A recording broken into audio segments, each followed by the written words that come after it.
areas with some isolated strong flooding and even some flash flooding across portions of the region. So temperatures tomorrow back towards mid-80s. Scattered showers and storms remain with us throughout the day. Into Friday, scattered chances once again highs towards mid-80s. Saturday morning, rain pushes out. The rest of the weekend going to be looking dry as temperatures climb. From the First Alert 4 Weather Center, I'm meteorologist James Gotch. Let's get moving, St. Louis. This is Mike Ferguson in the morning on News Talk STL. All right, I know that for conservatives, mixed bag at best. Obviously, we took some lumps yesterday. Let's just be honest about that. But, you know, there are a lot of conservative candidates who did win their primaries and they're moving on to office. So we've got the whole gamut of election coverage. But really what I want to know, what's your reaction? What are you most excited about, happiest about from the results yesterday? What punched you in the gut the most? We're going to talk about throughout the morning. You can vent with us or you can celebrate with us as well. And yes, friends on the left, you can run your victory lap on a few things as well. We got room for everybody here on 101.9 94.1 News Talk STL. I'm Mike Ferguson. Good morning. Now, taking a detour from the election stuff, which we'll come back to here in just about 10 minutes or so. Data centers. This has affected elections from Lincoln County to Jefferson County, and obviously in the city is on the Illinois side as well. Avery Frank from our friends at the Show Me Institute was on the program with us on Tuesday. He did kind of a deep dive into how should communities deal with the economics and the decision to bring in a data center or not. Now, he wasn't really pro or anti-data center. He just said, this is a reality of what's out there right now. So how do we have utility ratepayers and taxpayers not get screwed? Here's what he had to say. Obviously, a lot of conflict over data centers, right? Yes. Without question here. There are some fair questions out there, legitimate questions Absolutely. out there. Among the most legitimate and fair questions, now some of it I think is fair-mongering out there, but some of it legitimate. Like, for instance, is allowing one in my area, or maybe even my state, is that going to raise my utility bill? Well, our friends at the Show Me Institute looked into this. Avery Frank wrote about it. If you go to showmeinstitute.org, you can see the op-ed there, how Missouri communities can keep data centers from raising utility bills. And Avery joins us right now. And so let me first say, Avery, when I was reading your work there, I didn't sense that you were necessarily like trying to tell local communities or state whether to allow them or not to allow them. You weren't getting into that. You were just saying, hey, if they're going to go somewhere, here are some ways that you could possibly avoid this being passed on to everybody else. So I don't want anybody thinking that you're arguing yes or no on data centers. Is that fair to say? Yeah, I think that's very fair to say because, I think when we look at data centers, you can have a good data center project and you can have a bad data center project. And I think a lot of it relies on, well, if your infrastructure is ready to handle that, but also if you're giving out tax incentives, because if you're giving out a bunch of tax incentives to a data center, that's automatically, tax revenue is the primary benefit you get from a data center. So if you're giving out a bunch of tax incentives to them, it's already moving very heavily in the bad category. Good morning, Avery. This is Susie Moore. I think it's one of the toughest things about this conversation is that it's hard to know where to get good, concrete information. And like you said, there's going to be maybe good data centers and bad data centers. But in terms of what they require, what kind of infrastructure they require, what effect and impact they can have on utilities, do you have what's the best place for people to educate themselves on those issues? Well, U.S. Congress did a big study because, data center problem isn't just in Missouri, it's across the country. And when I look at the infrastructure costs, we hear a lot about water, we hear a lot about electricity, but I do truly believe that electricity is much more of an issue a unique issue with data centers. Because when you look at like a 100 megawatt data center, which is actually one of the smaller ones when we're looking at some of these hyperscalers, they can take up 80,000 houses worth of power. Now, if you get up to a really big one, that can be about 800,000 houses worth of power. But when you look at one of the smaller, like a 100 megawatt data center, it's only about 2,600 houses worth of water. So you see that there's a lot more electricity that's being used for data centers than water. And so when we talk about infrastructure, I really do think, some of the water things are overblown because you have things like golf courses and farming that take up significant water usage more than data centers. So when we're talking about data center infrastructure, we really need to focus more on finding solutions to solve the electricity needs and make sure our rates aren't skyrocketing. Okay, that's where I want to go, because that's what I found interesting in your article, and you can find that at showmeinstitute.org. It's called How Missouri Communities Can Keep Data Centers from Raising Utility Bills. So if I don't explain this well, correct me here in a second, Avery. And that is basically because I was on a utility board for a short time. And basically what happens is with utilities, they say we've got to build a new source of energy, be it a nuclear plant or a coal-fired plant or a natural gas, but whatever it is that they're going to do, they say, well, we're going to build this. It's going to cost X millions or hundreds of millions or whatever dollars. That cost gets absorbed and spread out among the utility ratepayers. And so step 2 here is, okay, if we have to build some new generators of electricity, that cost has got to be financed up front. Therefore, the ratepayers are paying that because they're going to be getting some of it. And if we're generating or we're building a new generation of electricity for a data center, well, unless there's a policy provision somewhere, that cost could and does get passed on to the other ratepayers, the homes and the businesses in the area. So how do we avoid that? You know, Governor Kehoe's talked about the data centers in mid-Missouri and in Callaway and those areas of they're going to pay their own way. How do we make sure that happens if they've got to build new sources of energy? Well, I think the first thing you have to note is the truth behind what you said, that, you know, you're going to see people say, well, we passed Senate Bill 4, which means that there's a large load tariff on data centers and we're not paying for it. No, the provision specifically says they pay the cost of connecting to the grid. Ameren recently came out and said if we build new power plants for data centers, which we will need to, that will be shared amongst all ratepayers. And one solution I think that could keep the rates going up for ratepayers is if we have private electricity grids or consumer regulated electricity. It's a new idea. New Hampshire became the first state to pass it. Senator Tom Cotton has a federal bill in U.S. Congress. Hopefully that can move forward as well. But what private electricity grids do is it basically says, okay, we're getting all this electricity demand growth, not from the average consumer, but from these huge industrial customers, primarily data centers. If we can get a private electricity grid islanded off of Ameren, so it wouldn't be connected to Ameren, if we can do that, then they can pay one-on-one to have basically a private energy island just for these data centers, so the rates aren't being passed on to consumers, but it's a one-on-one private transaction. Because you have these data center developers, they're managing billion-dollar supply chains. It's a little bit unreasonable to think that they cannot manage their own energy provision, that they have to get it from source from it. They can manage and pay for these kind of things, and they have the money to do it. And that's why you see them signing things like the Ratepayer Protection Pledge with President Trump saying, please, we're trying to pay for our own data centers. Just let us build it. And these private electricity grids give Missouri a pathway to be able to do that, so it's not on our ratepayers' backs. Okay, so Avery, is that as simplistic as saying, okay, you want to build these massive data centers, so build your own coal-fired plant or build your own nuke plant or build your own and just generate it yourself? I mean, is it, when you say islanding, is that what we're talking about, and just not connecting it to Ameren so it doesn't affect anybody else? Yeah, it would pretty much be that simple. Now, of course, it's not going to be, the Wild West out there. The Nuclear Regulatory Commission would still have to regulate nuclear plants. There would be OSHA, there would be all these different things to make sure it's not just craziness out there. But really, all Missouri would have to do is pass, this is what New Hampshire did. New Hampshire's bill was about a page long.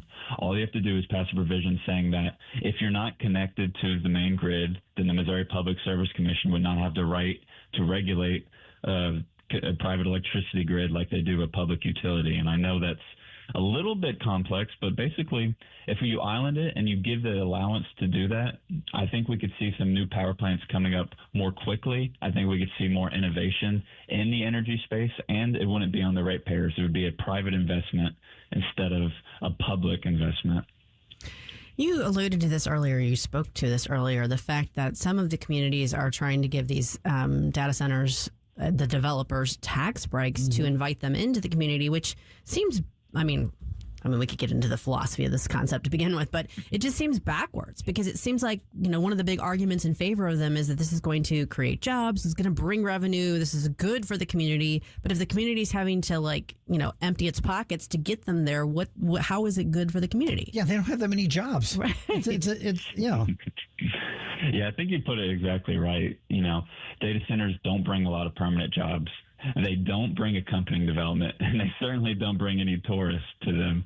And so there's really no benefit outside of a data center except for the tax revenue. But they're huge facilities. They have a lot of things that can be subject to the personal and property tax. They have a lot of local property taxes, and you see that in Virginia. And when I look at these data centers, I really just think that I was at the Missouri Nuclear Energy Summit, and they were talking about, when these economic development people, they're talking about how these big industrial firms, when they come to a state like a data center, they're looking at energy availability. They're looking at speed to operation, speed to construction. You have the biggest corporations in the world with huge, deep pockets. They're just throwing money at the solution. So when we give them local tax incentives, that's not even the top thing they're looking for. They're looking for, do we have electricity? Do we have a good place to build? Will it be done quickly? So it's not only bad, but it's also, in my opinion, it's unnecessary. I think you hit on a capital idea there. Maybe we need to turn data centers into tourist meccas. Make them completely affordable. Yeah, absolutely.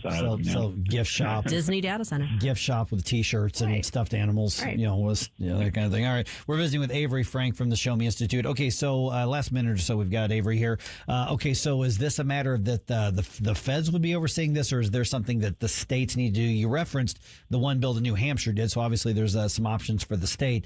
But as the legislature prepares to gear up for the 2027 legislative session, which I can't believe I just said that, but once they start doing that, what are things they need to keep in mind to get out ahead of this? Because data centers are going to go somewhere. I mean, they're going to go somewhere. If any of them are going to end up in rural Missouri or anything like that, what is it the state lawmakers should be considering? I would consider two things. The first, of course, to consider passing, consumer regulated electricity. And New Hampshire is the first state to do it. Illinois actually considered it last year. And the federal government's going to keep working on this. This is a big problem, and we're going to need all hands on deck to build new power generation. We're going to have to call on the free market. The monopolies have dominated the electricity sector for too long. So I think consumer regulated electricity would be a good step. But for the second thing, these bidding wars between little cities over these data centers, because they bring a lot of tax revenue. They see $1 billion valuations and their eyes get big. We need to do something to get this in check, because we have a real prisoner's dilemma. We have cities out in bidding wars with each other over these things. And when we're in bidding wars over data centers with tax incentives, these communities aren't getting the benefit they could be getting. And so I think there needs to be some sort of regulation to maybe centrally assess these data centers so individual cities aren't getting all the benefits from them, and we can keep these bidding wars from getting out of control. 314-912-1019. We're going to jump right into those election results and assessing that here in just about 2.5 minutes. But don't forget, if you need to lift your spirits after a few of those results, let's be honest, you can also start requesting that Flashback Friday bump music. So let us know what you want to hear this week right here on 101.9 and 94.1 News Talk STL. If you find yourself feeling out of place in the world, it's comforting to know conservative values haven't been abandoned everywhere. The far left wants to destroy conservative values in America. This is News Talk STL. Welcome home. There's an old way to get ready for college, and there's a snooze way. Parents spend thousands of dollars on tuition, books, laptops, and everything their student needs to succeed. But one of the most important investments is often overlooked: sleep. A college student who sleeps well is more alert, more focused, and better prepared for the challenges ahead. At Snooze Mattress Company, we use advanced pressure mapping technology to help match every student to the right sleep system. Give them an advantage they'll use every single night. When you sleep better, everything gets better. Whatever the season, you always have a great reason to reach out to Hanson's Tree Service at hansonstree.com for all your tree care needs and so much more. Tim Jones here to remind you, Hanson's is your one-stop shop for expert insured tree care, amazing organic mulch, green resource recycling, land clearing, and so much more. Hanson services the entire St. Louis metro, and they also provide their full array of services in and around the Lake of the Ozarks. From tree care to storm cleanup to awesome mulch and more, check out Hanson's at hansonstree.com. That's hansonstree.com. JC's Wayback Machine. He's played the president's chief of staff, and a couple of his sons have been in lots of movies and TV shows. Martin Sheen is this week's A-List Interview of the Week. Plus, you'll hear Tom Petty's demo for Into the Great Wide Open and some acoustic stuff from Jeff Lynne. All brought to you by the Weber Automotive Group. It's JC's Wayback Machine. Every Saturday night, 6 to 9 on News Talk STL. Are you tired of hard chlorinated water drying your skin out, tasting bad, and ruining your fixtures? Jones Air and Water Treatment has a solution to this pollution. Our Hydratech H2O leaves you with great tasting, soft water at all fixtures in your home with one unit. Call Jones Air and Water at 636-899-1040 or visit us on the web at joneswater.com. You can be a filter or buy a filter. Jones Air and Water, 636-899-1040 or joneswater.com on the web. Call us now. People ask all the time, who the heck is low-cost airlines? Well, we're not just one airline. When you're talking to us, you're talking to everyone. We are the discount supermarket for all airline tickets. Plus, we have all the airlines and always have the best prices. American, Delta, United, plus all the specialized international airlines and a lot more.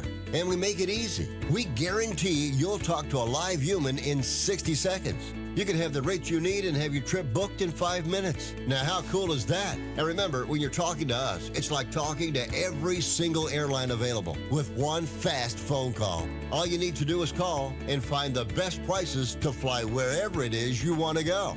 So are you ready? Call Low Cost Airlines right now. 800-515-2397. 800-515-2397. 800-515-2397. That's 800-515-2397.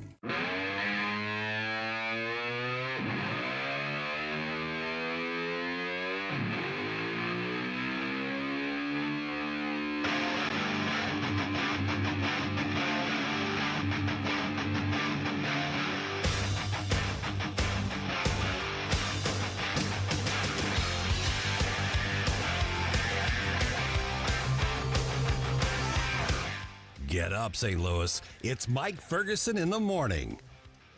Okay, let's start with the elephant in the room here. Last night's election results, Amendments 4 and 5. Now, I said last several days, I'm like, yeah, I think Amendment 5 is going down.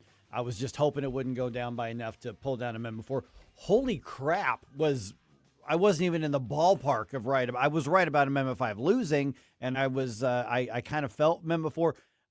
I don't think anybody, not even the most ardent opponents of 4 and 5, saw 80% to 20% or 83% to 7. I don't think anybody saw that. I thought it was going to be much closer than that. Oh my goodness. I thought, man, this could be bad. This could be 5, 6, 7, 8, maybe 10 points. And oh my goodness. Okay. So that's going to be one of the things that we got to talk about here, because with Amendment 5, I mentioned there's some legitimate questions. I don't think Missouri can afford to keep doing the status quo. I voted for Amendment 5, clearly in the minority on it. But when you've got 83% voting no on something, that's not Democrats versus Republicans. That's a lot of Republicans. Mm-hmm. Maybe the majority of Republicans in the state saying no to the initiative petition reform, saying no to the tax reform on this.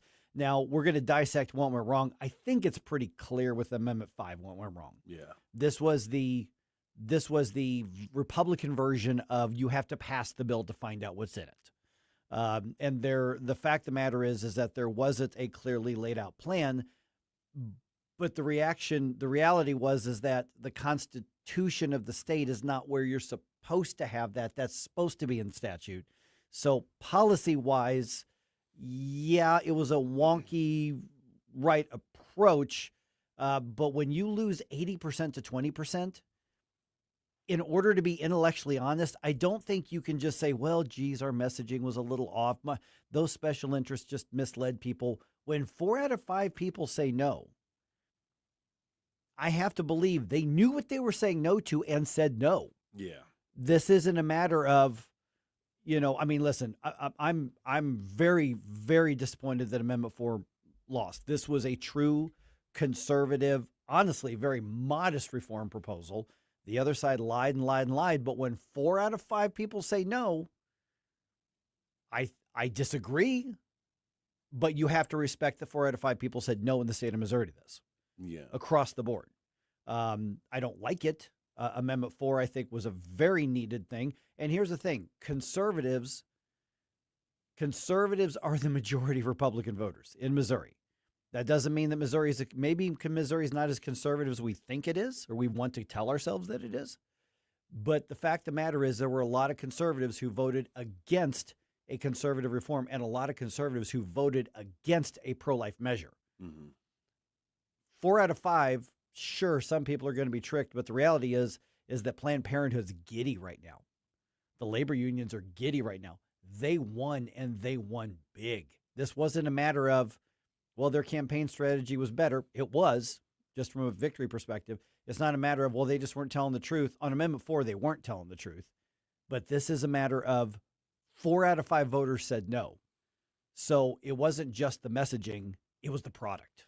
And this, again, coming in a Missouri election that was recorded or purported to be one of the largest since in over 2 decades. I mean, so this was not just a handful of people, the wrong people showed up to vote. This was people were showing up, and it looks like that was the issue that they were showing up the most to vote against. Yeah. And then obviously in St. Charles County, for instance, the county executive race was driving people out. St. Louis City, you had Democrats being driven out for the Corey Bush and Wesley Bell race.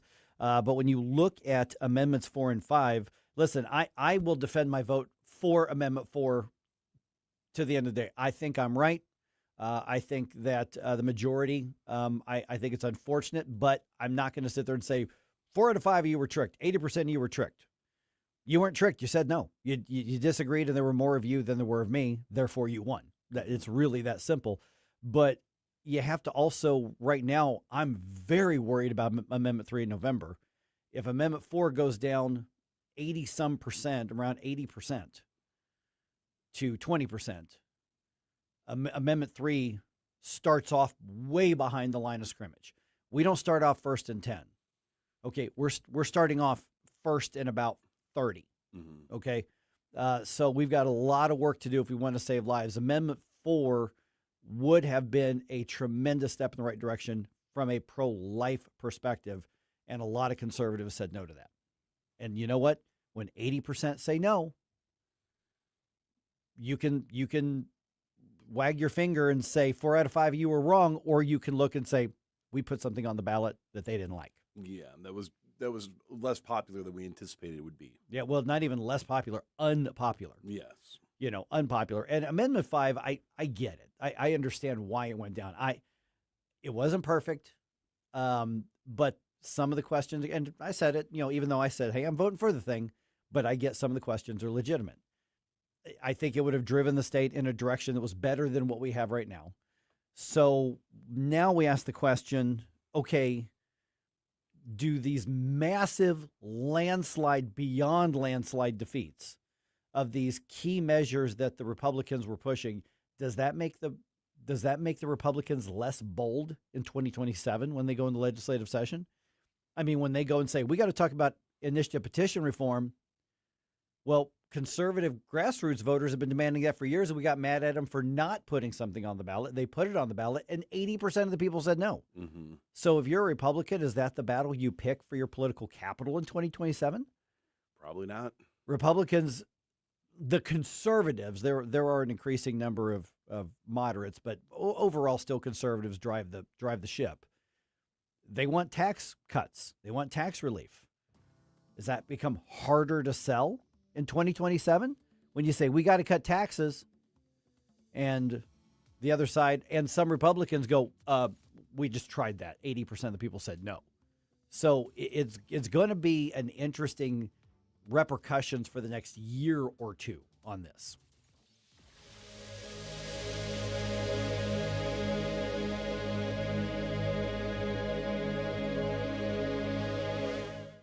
Dr. Michael Lewis, West Point grad, physician, and retired Army colonel, is considered the world's leading expert on the use of omega-3s in brain health. He's also the author of When Brains Collide. Dr. Lewis, a lot of people take fish oil supplements, but how do you know they're working if you're not testing? Elizabeth, I've come across the biggest breakthrough in my 30-plus years of medicine. What if you could test yourself at home to see if your fish oil supplements are actually working?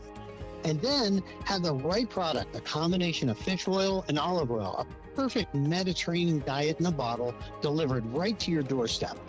This is the answer to the American ultra-processed food diet. Email me at test@brainhealtheducation.org. That's test@brainhealtheducation.org. Email Dr. Lewis today at test@brainhealtheducation.org and take the first step toward a healthier brain. Your future self will thank you. That's test@brainhealtheducation.org. Dreaming about a vacation but not sure where to start? Should you book that all-inclusive resort or a cruise? Which destination? What cruise line? And how do you know you're getting the best value? That's where Magic Expeditions comes in. We're your St. Louis local travel experts, helping you choose the vacation that fits. Whether a relaxing adults-only escape, family-friendly resort, or unforgettable cruise adventure, skip the stress, the guessing, and endless online searching. Visit magicexpeditions.com. That's magicexpeditions.com. Tim Jones here to introduce you to your new favorite roofing company, Corel Roofing. There were 4 major storms last year. Did your roof take a hit? Do you even know? Most homeowner insurance policies require claims to be filed within 1 year, so time's running out for a closer look.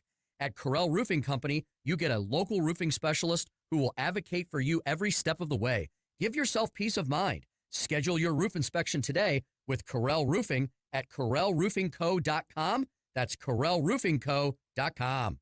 Every 40 seconds, a child disappears. That's 2,000 children every single day. Find the Children is a nonprofit organization fighting to bring them home, but we can't do it without you.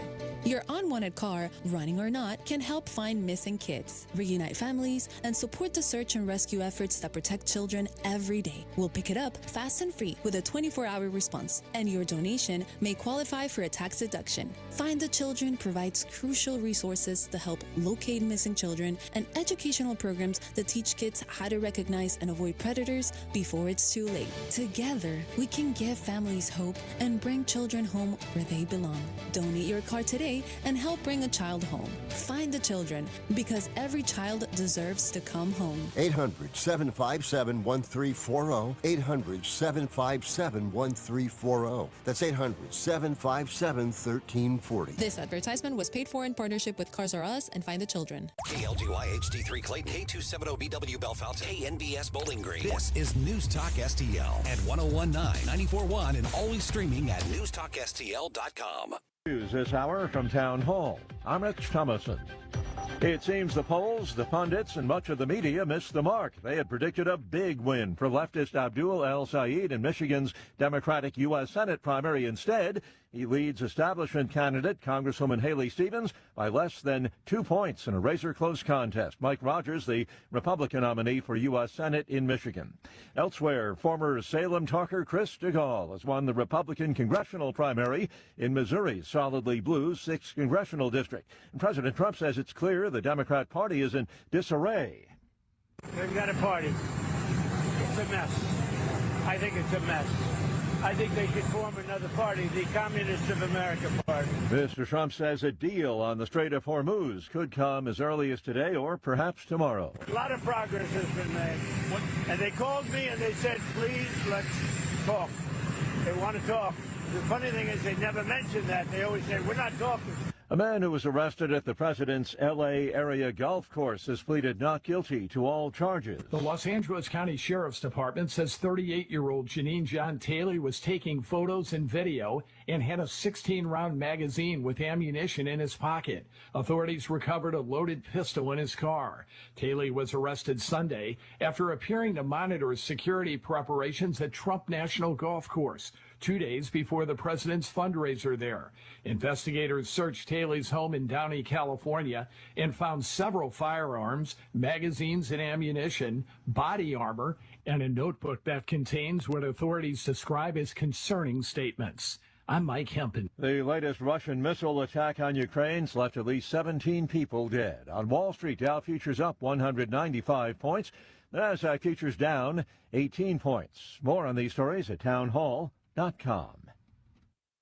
The The following is a real-life story from Trinity Debt Management. When I was feeling the stress of too much credit card debt, I looked at two different options, debt settlement and debt management. They may sound the same, but guess what? They're not. Debt settlement seemed like a quick fix, but I found out it would destroy my credit, create tax headaches, and hit me with huge fees. They actually told me to stop paying my bills. No way, not me.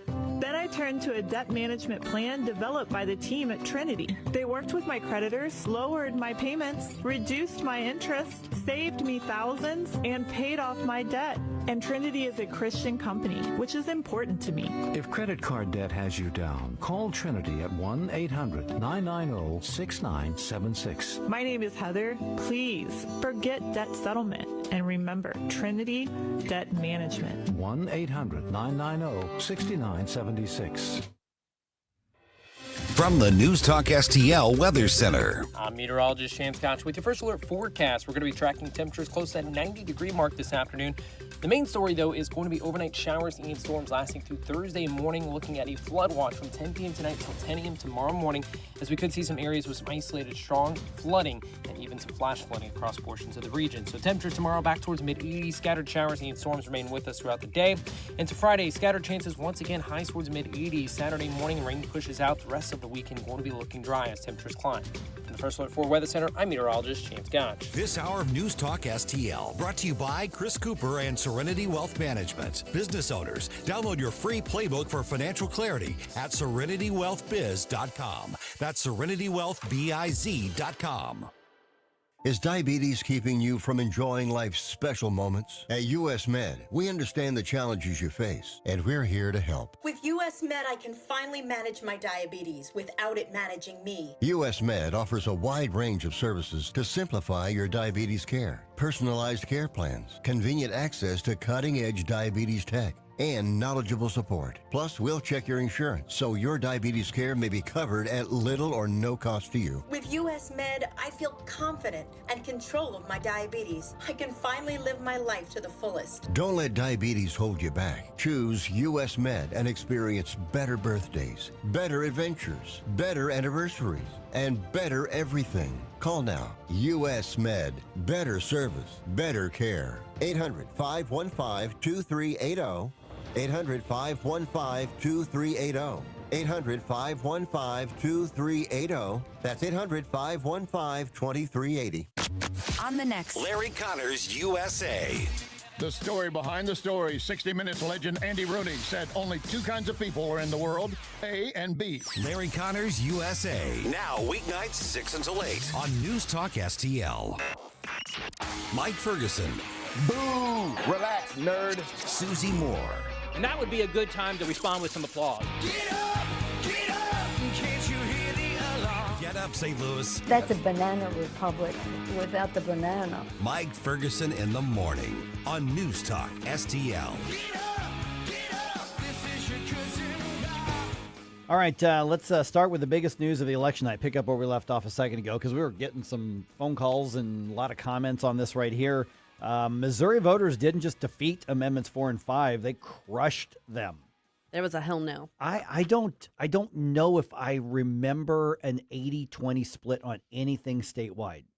In the 30 plus years I've been in media and in policy and politics, I'm trying to remember. I mean, now Amendment 1, like the renewing the parks and rec and conservation, that's pretty much just a formality at this point, right. But they have to put it on the ballot. So I mean, but when we talk about contentious, ideological, I don't know that I remember anything getting an 80-20 split statewide. I can't recall anything off the top of my head. No. I just can't think of it here. So keep sending in your thoughts and your reactions and your feel. A lot of people, there's going to be a lot of people very happy with a lot of the results out there, particularly the congressional races. We know what the next congressional delegation is going to look like for Missouri. Yes. At this point, this is the state where, yes, there's an election in November for the midterms, but we've already settled it now in Missouri. We know what it's going to look like. The midterms are irrelevant now. And so give us your thoughts, 314-912-1019. 80% plus said no. That means Republicans said no to Amendments 4 and 5. Well, I mean, that was the split in St. Charles County, which is the traditionally most Republican. It is the most Republican county. Yeah. So that tells you something.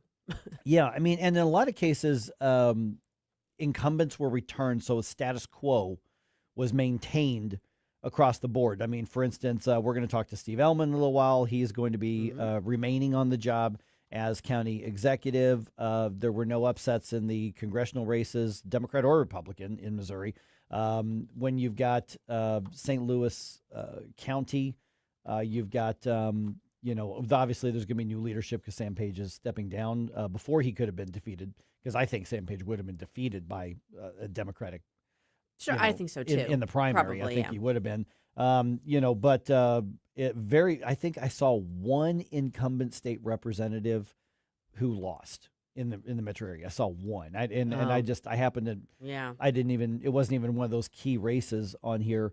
But when you've got 80% plus of people saying no, and you've got an issue that's being campaigned, pushed heavily by the governor, by all of the statewide candidates, by the parties, the party itself, the grassroots conservatives, conservative media, all of us, because I just want to be objective. I mean, here's what normally when we take a loss is we look for excuses and why we were really right and they were really wrong and why it's not fair. Listen, we lost. We lost. I voted for 4. I voted for 5. I'm disappointed in particular that 4 went down. Same. 5, I've really sensed, and I've said this last few days, that I thought 5 was going to lose. I don't think anybody saw a 4 out of 5 no vote across the state on this. No, particularly not on 4. No, and 4, that I'm very. But this is one of the things where I'm just going to kind of push back and forth with some of the folks that some of our friends and family who are listening here, because we talk about the News Talk family. Yes, there were people who were confused about 5 in particular. About 4, there were a lot of lies from the other side. We're accustomed to lies from the other side on things. That's part of the process. That's part of the campaigns. Mm-hmm. When 4 out of 5 people, including majority of Republicans, because the majority of the votes cast in Missouri were Republican votes. There were lots of areas where just Democrats didn't really bother to show up because they didn't have anything to vote for. But when the majority of the votes cast were Republican votes, and the majority of the Republicans buck their own party's leadership, then you don't have just our messaging wasn't great. Our messaging should have been better. It wasn't just a matter of, well, the other side wasn't telling the truth. It wasn't even just a matter of, well, the stuff on the ballot wasn't clear. All of those things are true, don't get me wrong. But when 4 out of 5 people say no, they didn't like the product. Right. And all the stuff is around the edges, but Amendment 5 was rejected by the people of Missouri. Yes. They were well aware this would eliminate the state income tax over time, and they said no. Correct. Amendment 4, I think there was a lot of confusion on that, but when 4 out of 5 people say no, you have to respect the fact that the vast majority of voters, including conservatives, said no to this. Now, I think they got it wrong, but I'm in that 20% that said yes. So I have to respect that I lost. Yes. Yeah, and I mean, I think it would behoove those who support measures like this to take a very long, hard look at A, messaging, B, process, C, recognize the structural difference between political candidates and ballot issues. Right. Because of the way things are designed, because of the way districts are drawn, because of the way the parties run, candidate races are not the same thing as issue races. Yeah. Because that's one of the things that I keep seeing people say, well, wait, I don't understand. Like, you elect these people that are proposing these concepts, but you're not agreeing with the concepts. Well, look, because it's a different, you're not looking at apples to apples. Right. Here, I think maybe the reality check that I think a lot of people should look at in Missouri, and this is going to be important going into what there is of the November. And honestly, the November races, other than Amendment 3, probably kind of a non-event in Missouri. I mean, to be really honest, I mean, Amendment 3 is the big thing on the ballot here. And given what just happened with Amendment 4, I'm very worried about Amendment 3. Rightly so. Very worried about Amendment 3. Rightly so. But do we have to say, is the reality that Missouri is not the bright red state that a lot of people want to think it is? Because you're referencing the state legislative districts, super majority Republican, safe Republican seats, but they were drawn that way. 43 to 46% of Missourians consistently vote Democrat. Yes. You look at the statewide races for this. 43 to 46% consistently vote Democrat. Is Missouri a majority Republican state? Yes. Yeah. Is it overwhelmingly bright red? No. And if there was ever a reality check on that, it should have been yesterday. Yeah, and anybody who is continuing to stick their fingers in their ears and say, no, that's not the case, I got news for you. You're going to keep losing. Yeah.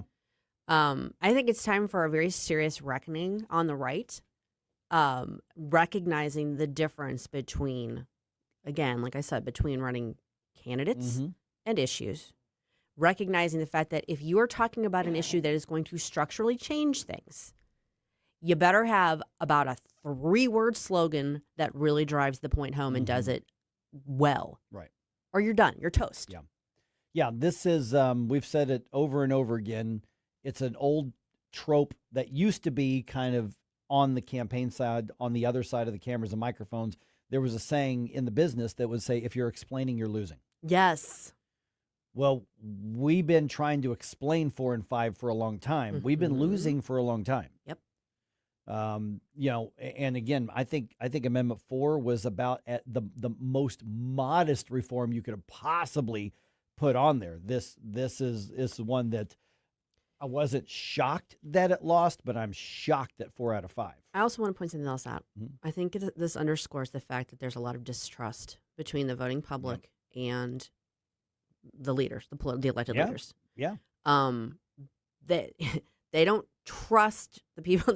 Ironically, they don't trust the people they elect to be not like beholden to outside interests or not be in the pocket of lobbyists or that sort of thing. They always think there's something more behind it, which like that billboard ad, the one for No on 4 with the guys behind the billboard, that was very effective visually. So, I mean, there's a huge level of distrust there. And that's why if you cannot get the concept to people like very simply, very straightforwardly, they're looking behind you because they think there's some other angle. Yeah. Some other races that we didn't cover a whole lot in a huge amount.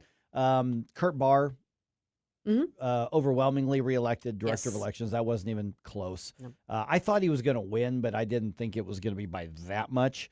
And so, to some degree, you've got a contingent of sort of, I don't want to, how's I want to say this? Because I want to, there are fair questions about a lot of things, but then there's also, I just want to be a pot stirrer and a crap stirrer just to be crap stirrers. And some of those people got rejected, in that case, like for instance, with the St. Charles County election thing, Jen Olson ran this entire race on, the votes aren't really getting counted, all the machines, and they have to be, they can't be connected. And the reality is that they're she said she's running on a platform of paper ballots only. Well, that's the law in Missouri. It has been for years. Right. that's okay. So kind of like the St. Charles County Council zeroing out the property tax when it already is the deal. The way it's been there for a long time. I mean, so, it's Kurt Barr just was, steady as she goes, boring. Here are the votes. Here's the process. It's real wonky. If you want to take a look at it, come take a look at it. Yeah. And I think a lot of St. Charles County voters went, yeah, my votes are getting counted. Kurt's fine. Right. I don't really have an issue with how things are being run. It's like I don't see a problem here. Okay. Yeah. Well, I hope you all are ready to have your data collected because Jerome wants it. Yes. He wants your data. What he's going to couch it as, he wants your suggestions for bump music for Flashback Friday because you know what day it is? Bump Day!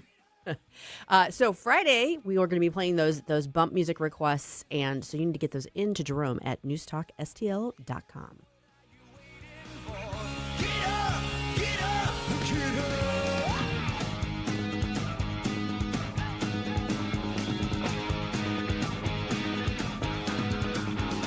if you're going to do stress eating because you're upset about, I don't know, the way that some voting went last night, do it right. Have a donut from Mario's. I'm just saying. If you're gonna have comfort food, have delicious donuts from Mario's. And there is a massive difference between a Mario's donut and those god-awful things you're going to get at the gas station. Don't do that to yourself anymore. Mike Ferguson here for Mario's Donut Restaurant, mariosdonutrestaurant.com, right there off Mugi Road. Such a fun place to go hang out. That's a great place to have a business lunch or just meet up with your friends there. Great cup of coffee. And also you can get everything from breakfast sandwiches to tiramisu, and they can even cater. mariosdonutrestaurant.com, or just put in Mario's Donuts right there in your maps. It'll take you right to them. Really easy to find. I personally love it on Wednesdays because the boss's wife stops by Mario's and brings us Mario's Donuts. Yes, there's a massive difference. I get to tell you that a few weeks ago, I was just really hungry, and I stopped by a Quick Trip, and I'm like, you know what? A donut's a donut, even though I talked about Mario's. Oh, no, it's different. No, don't. I will never make that mistake again. Once you've had the really good stuff, you want the really good stuff, and that is Mario's Donut Restaurant. There is a difference. Check him out. Tell Enrique that you heard us bragging about him on the radio, mariosdonutrestaurant.com. When you count on Connor, you're getting the timeless American values that have guided our company from day one. Hard work, impeccable service, and honesty. At Connor Roofing, you aren't just getting a roof, you're getting safeguarded by a neighbor who cares. When you count on Connor, you're receiving protection for your home, your family, and your peace of mind. Visit ConnorRoofing.com. Tim Jones and Chris Arps in the afternoon. We're going to start calling you Scott Randolph Hearst Fawn. You've got magazines, newspapers. Everything you think about the establishment media, you're right. There is a extreme anti-Trump bias, and there's a significant liberal bias. The Trump drives these people nuts. If you're trying to do a fair job in media, the Caitlin Collins of the world make your life harder. Tim Jones and Chris Arps, weekdays at 4 on News Talk STL. Looking for insurance you can truly trust? Since 1986, Bauer Insurance Agency has been protecting families and businesses across Missouri and Illinois. Owner Cindy Blanton doesn't just offer one quote. She shops all the top carriers like Progressive, Travelers, Safeco, and more to find you the best rates. Whether it's your home, auto, toys, or business, we've got you covered. Visit us at Mid-Rivers Mall in St. Peters or call 636-812-2001. Bauer Insurance Agency, the company that protects, the name you can trust. This hour of Mike Ferguson in the Morning is brought to you by Stifel. Request a portfolio review from your Stifel financial advisor at stifel.com. That's STIFEL.com.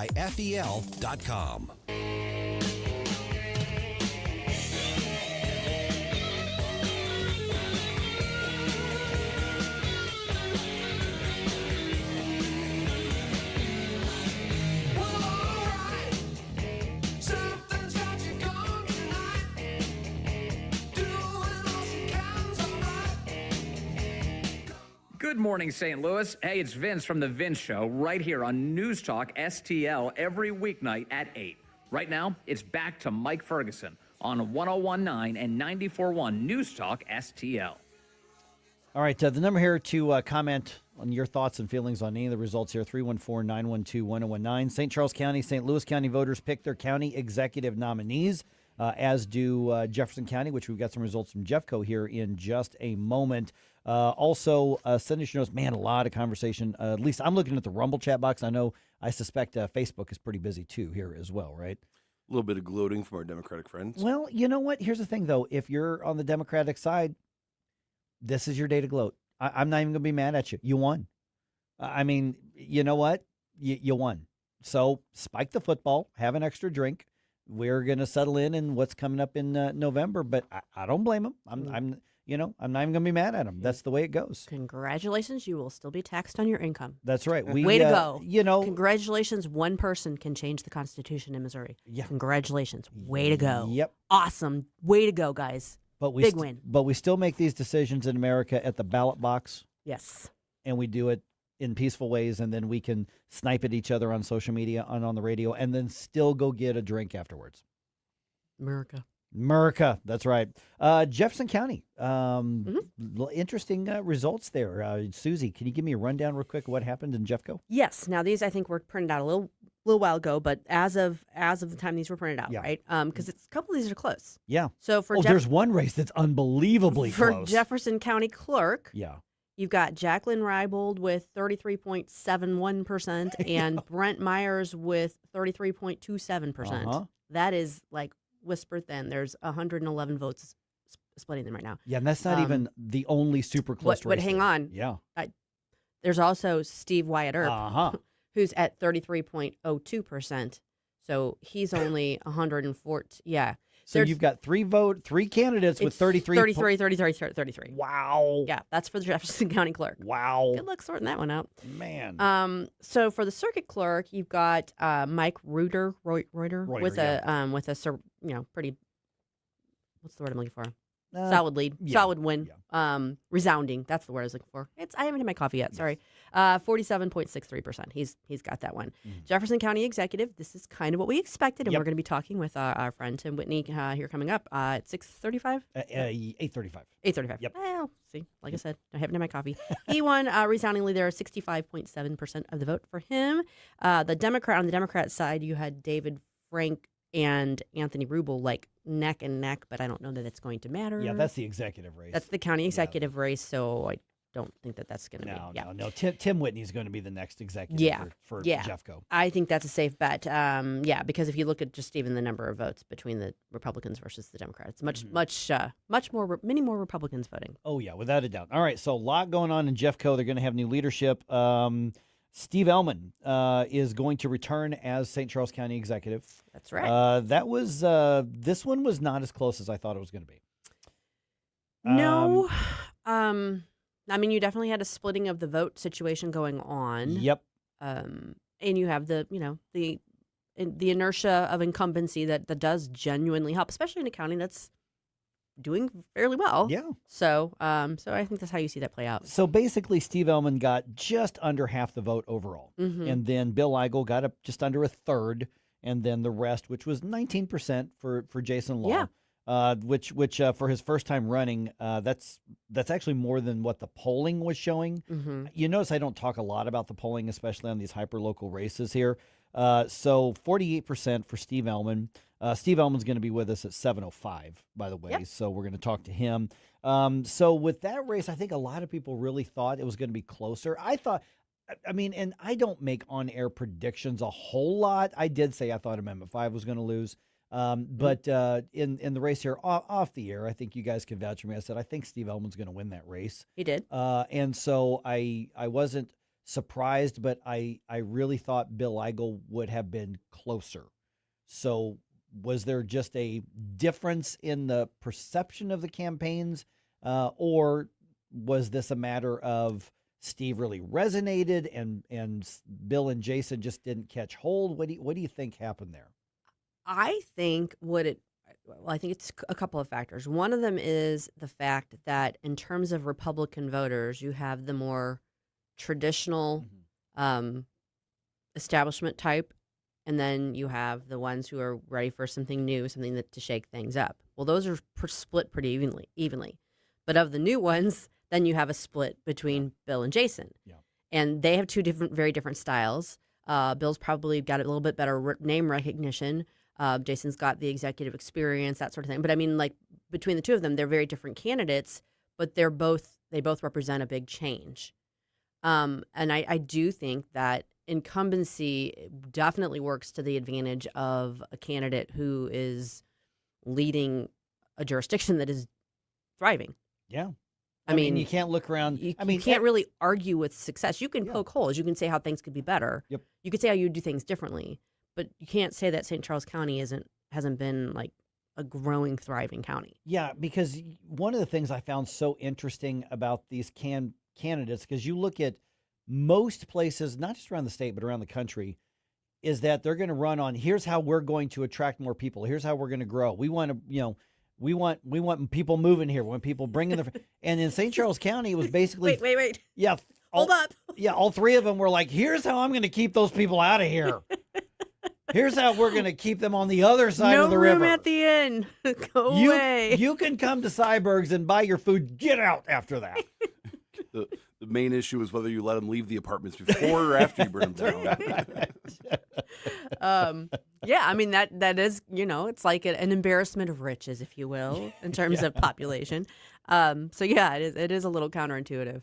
Yeah, and with Bill Eigel, you had just like, to your point, you're spot on, I think, Susie, is that you've got 3 different candidates who brought 3 different perspectives, three legitimately conservative guys. Yes. Very much so. 3 different kinds of conservative on this.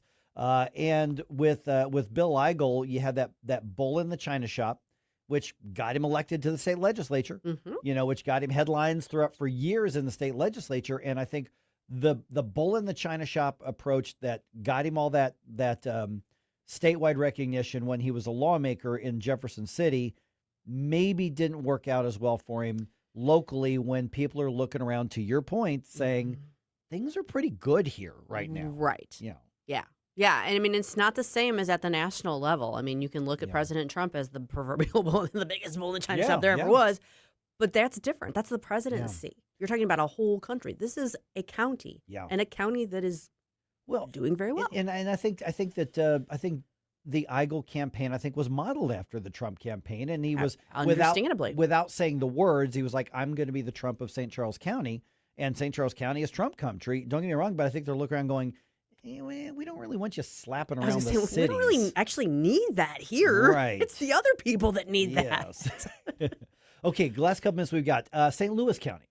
Dennis Hancock was the only Republican who filed. Congratulations to Dennis. Yeah, I thought about texting him when I voted, and I was going to go, after long thought, Dennis, I decided to go ahead and give you my vote. No, but he filed, and then the other Republicans were like, you know what, we can get behind Dennis. And that was, and then self-proclaimed nerd, Jake Zimmerman, and I think everybody says that affectionately because he just says, I'm a nerd. We need a nerd in office, which I think is he did hysterical. The smartest thing he could do and lean into it. Yeah, because come on, Jake's not gonna look in the camera and say, I'm the cool guy.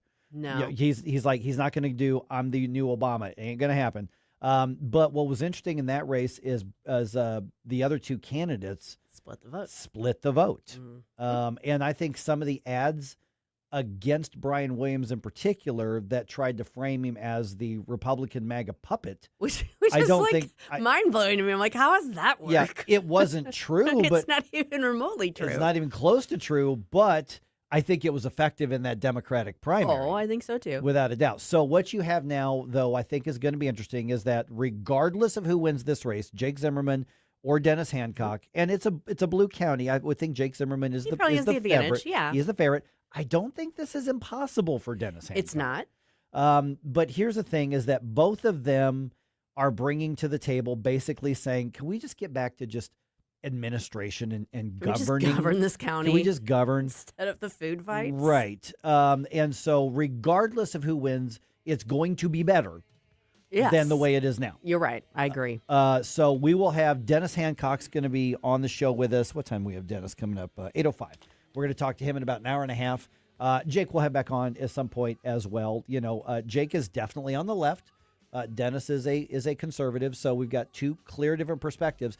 But I have a feeling this is going to be one of those races, guys, where they're actually going to sit there and go, here's why I think my ideas on the issues are better than yours. So I'm holding out hope that this could be a refreshingly issues-based campaign. That's what I'm hoping for. I'm dreamer. Yeah, probably. Yeah, I'm sorry, Mike. Love it or hate it, the primaries are settled. Now it's on to the midterms. Some voters are leaving the Democratic Party, though. What does that mean for the Republicans, if anything? It may not be that simple. We're going to explain that coming up here at 6:35.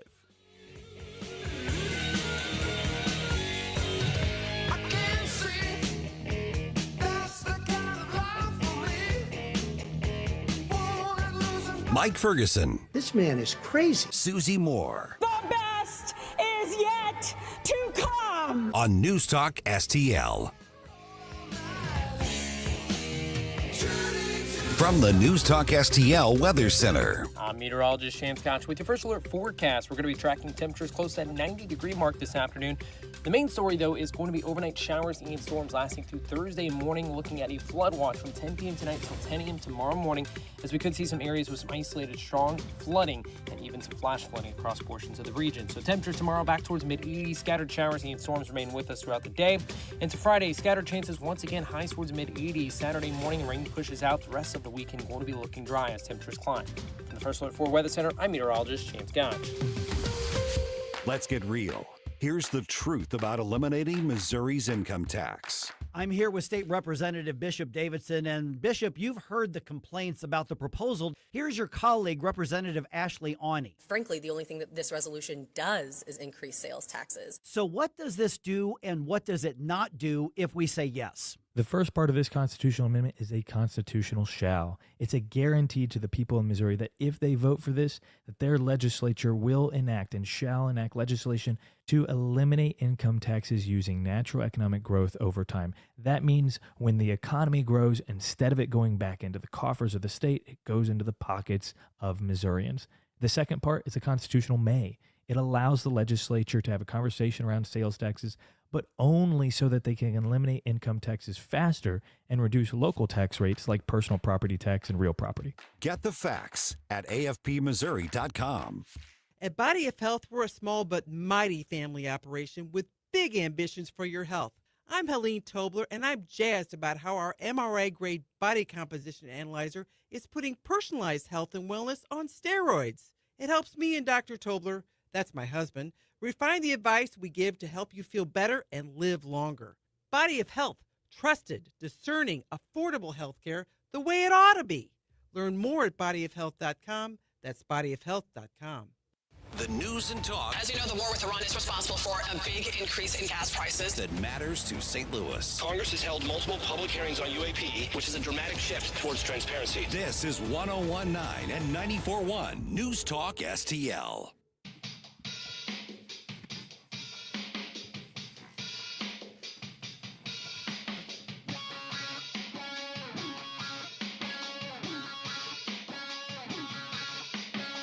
What's going on, y'all? It's the Officer Tatum. You're listening to Mike Ferguson in the morning on News Talk STL. God bless you guys. God bless America. Okay, let's talk about midterms coming up here. Yep. Oh, wait. Like national We just stuff. got some of the primaries. Yeah, I know, but this is where we're now in Missouri. The midterms are going to be kind of a non-event. The primaries are what matter. We've got massive decisions to make on the national level across this country. It's true. I mean, look at what's happening in Michigan right now. Look at other states that, Maine and all of these others. So depending on the state, depending on the district you're in, minority voters could be determining the outcome in a lot of different races, without a doubt. That's just political science. That's just counting the votes in the precincts. And Democrats have always, or at least for many generations now, have just assumed that they're guaranteed support, in particular from black voters. Yes. That's not as much the case these days. So does that mean that Republicans by default just get all these free votes because they're leaving Democrats? No. I don't think so. All right, we're now joined by Lenny McAllister, author, political analyst. You've, I think, seen him on all the national media. He used to write for, what's that website he used to write for? Oh, maybe Red State. Redstate.com. Okay, so Lenny McAllister joins us right now. Lenny, okay, so around here locally, kind of anticlimactic on the primary races, but when you look at the national races, you've got an interesting take on this, saying that there are black voters who are abandoning the Democratic Party, but that doesn't necessarily mean that those are just freebies for Republicans. So what is it that's got more voters who happen to be black saying, wait a minute, you're not guaranteed my support? Let's start there. Well, good morning to you both. And hey, Susie, good to talk to you again. Hi, Lenny. So when I wrote a Venn diagram of one, I had this dynamic in mind, which is that our country's moved away from certain principles that have impacted and benefited people from all corners of our country, including African Americans. The security, the empowerment, and the opportunity that America has been able to provide individuals for 250 years. African American voters, and I would dare say even the exhausted middle, which is why you've seen them go from voting for Obama to Trump to Biden to Trump, They're looking for solutions that will allow them to have the security in their neighborhoods and security of potential again. The empowerment through education and economic opportunity, and then the opportunity to climb the ladder of success and find their pursuit of happiness in America.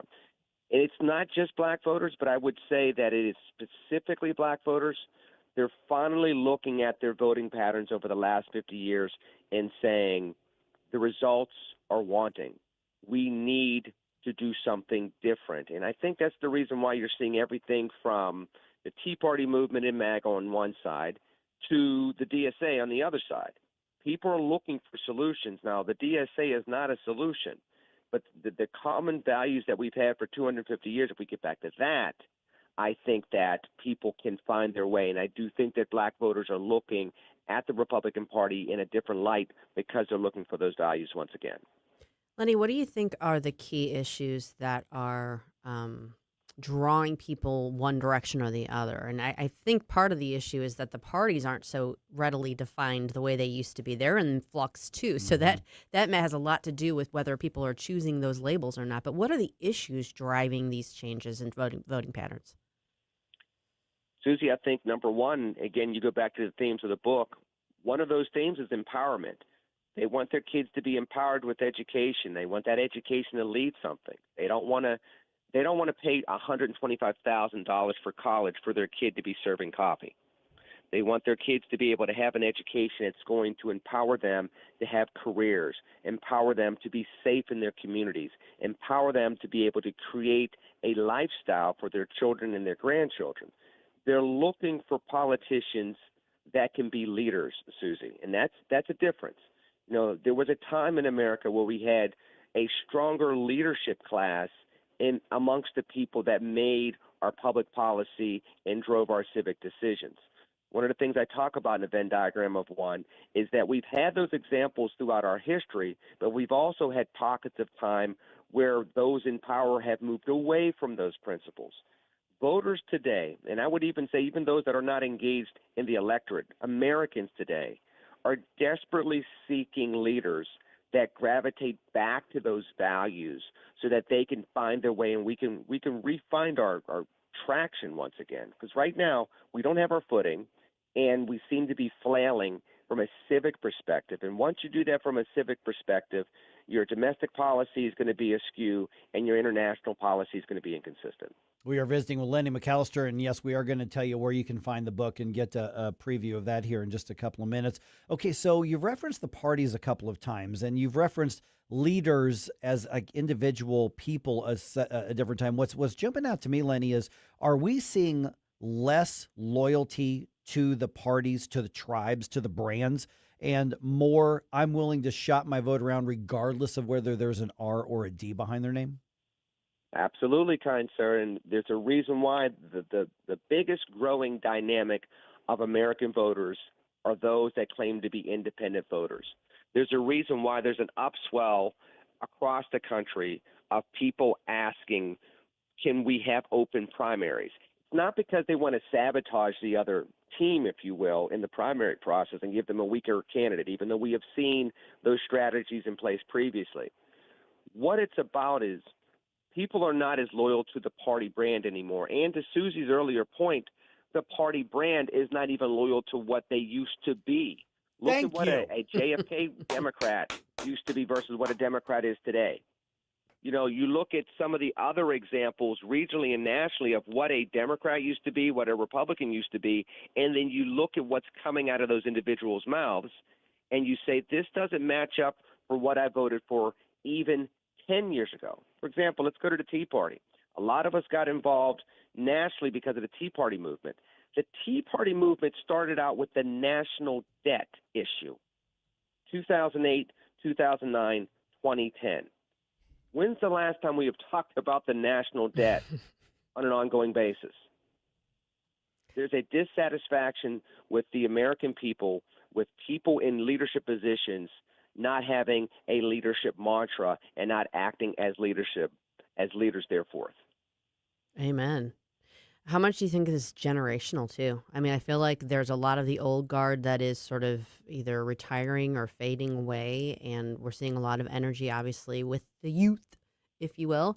I just feel like that's accompanying this shift as well as the party shift. It definitely is. I mean, the baby boomer generation is a big generation. You have Generation X, which was the generation that is now coming into the fold, that was previously the generation hoping that the baby boomer generation would do what other generations did, which would fade into the sunset slowly and gracefully. That's not happening in business, and it's not happening in politics.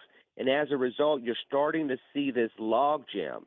And as you well know, with all log jams, whether it's with actual logs on a river or in these type of situations, there's tension. That tension is now bubbling to the surface, and it's going to bring about not only these type of situations in these primary elections where you see the young guard going after the old guard, but as well you're seeing people be more inclined to be more extreme with their positions. And once they win, rather than getting a new politician in New York City as mayor, you get Mandami, who is now actively and proudly pushing DSA policies. So these are things that we have to be mindful of as an American people, which, again, when I go back to the book, A Venn Diagram of One, I reflect upon, hey, these are the values that made us great. These are the values that helped Asian Americans, Latinos, African Americans, women, men, rich, poor, black, white. These values, not chasing trends. Lenny, one of the things that we've seen in the last several election cycles, and I think it's more prominent now than we've had in recent times, is, okay, you don't like me, but look how awful they are. The world's going to end if you vote for them. So hold your nose and vote for me, almost as a strategy. What I'm hearing you describe is that more and more people are saying, I don't want that. I want to vote for something and for somebody who's going to use your word, I think is a great one, empower me in the next generation. Can those two things coexist, or at some point are we going to have to force the parties to stand for something instead of just saying, but the other side is going to destroy your life and our country as we know it? Because that's basically where we're at. I don't like either of them. Pox on both their houses, but their pox is worse than our pox. Mike, I'd rather us go back to what you're saying. Let's go back to voting for something. Right now, think about this. Ronald Reagan once said, I quote Reagan in the book, Reagan talked about us being a shining city on a hill.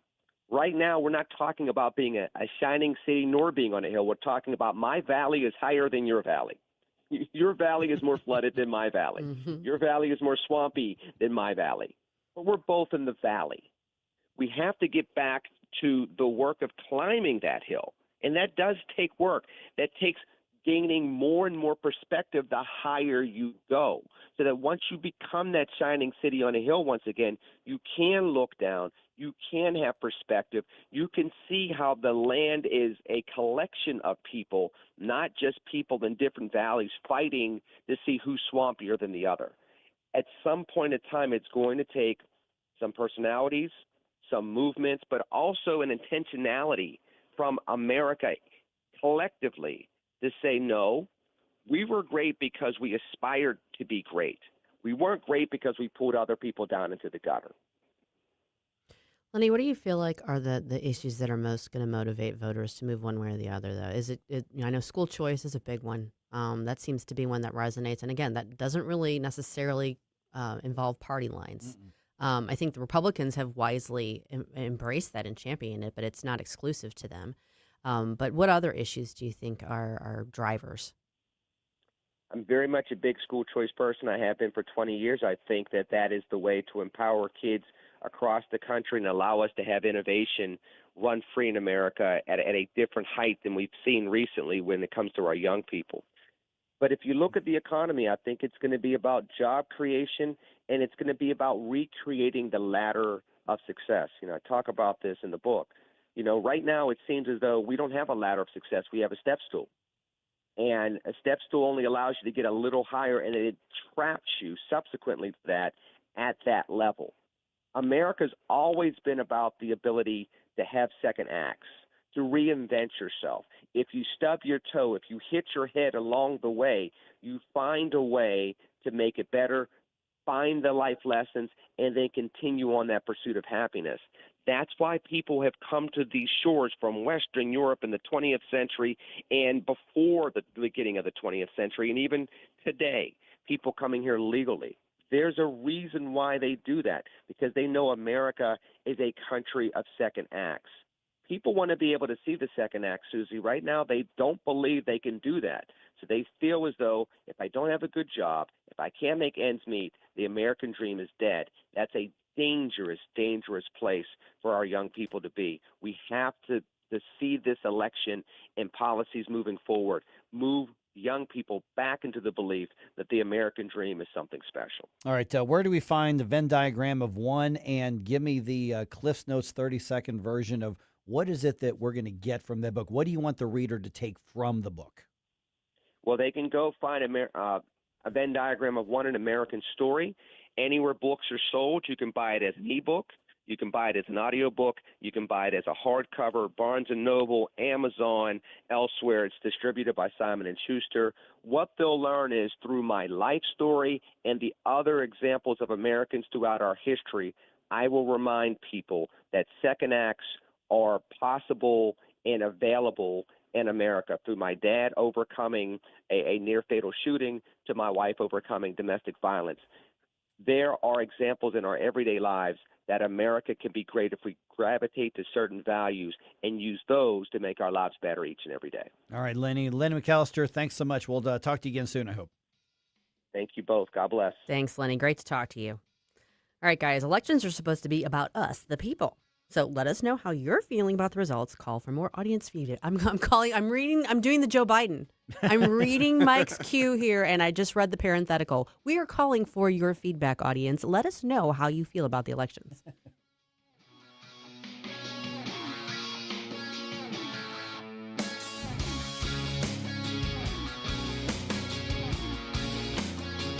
Mike Ferguson in the morning. Republicans aren't perfect, but the other side's crazy. On News Talk STL. Sometimes you catch all the garbage. I was looking out my window the other day after all those storms moved through over the last weekend, and there was still some standing water out there. And that is a breeding ground for what? Yep, you know it, mosquitoes. That's why I am glad that my friends at the Mosquito SWAT team are here and available to all of us in the St. Louis region. MosquitoSWATteam.com. Just Google search them, the Mosquito SWAT Team. Listen, here's what they do. They come in to your home or maybe your business, and they have a solution to get rid of the mosquitoes in your area. That is possible to do.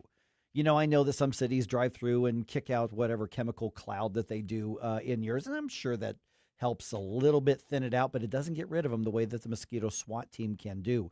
Listen, they have only trained, certified pest control professionals, and they look at the situation in your home and on your property, and they custom make a solution because you may want to make sure that you keep those pollinators like the bees and stuff safe, and they can do that and just get rid of the pests.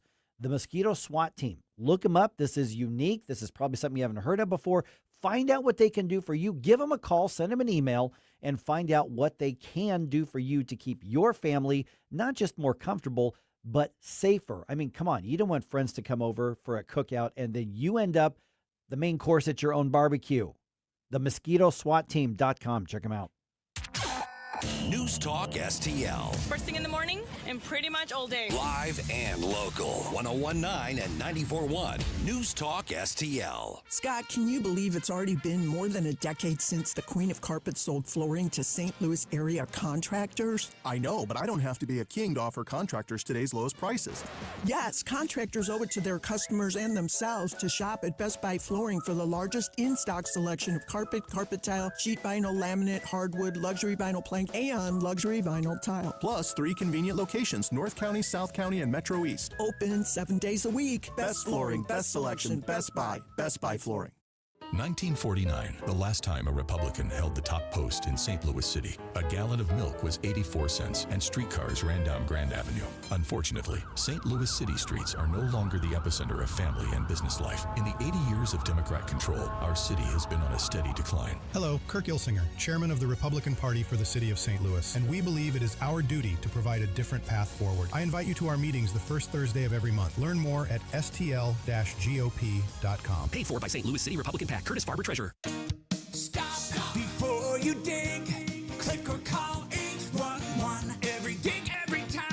Operating an underground utility can cause costly damage and serious injury. Contact Missouri 811 online or simply dial 811 at least 3 working days before you dig. It's fast, free, and the law. Safety is in your hands. Every dig, every time. Stop before you dig. Click or call 811. Every dig, every time. It's the law. Sponsored by Missouri 811. This hour of Mike Ferguson in the Morning is brought to you by Stifel. Request a portfolio review from your Stifel financial advisor at stifel.com. That's STIFEL.com.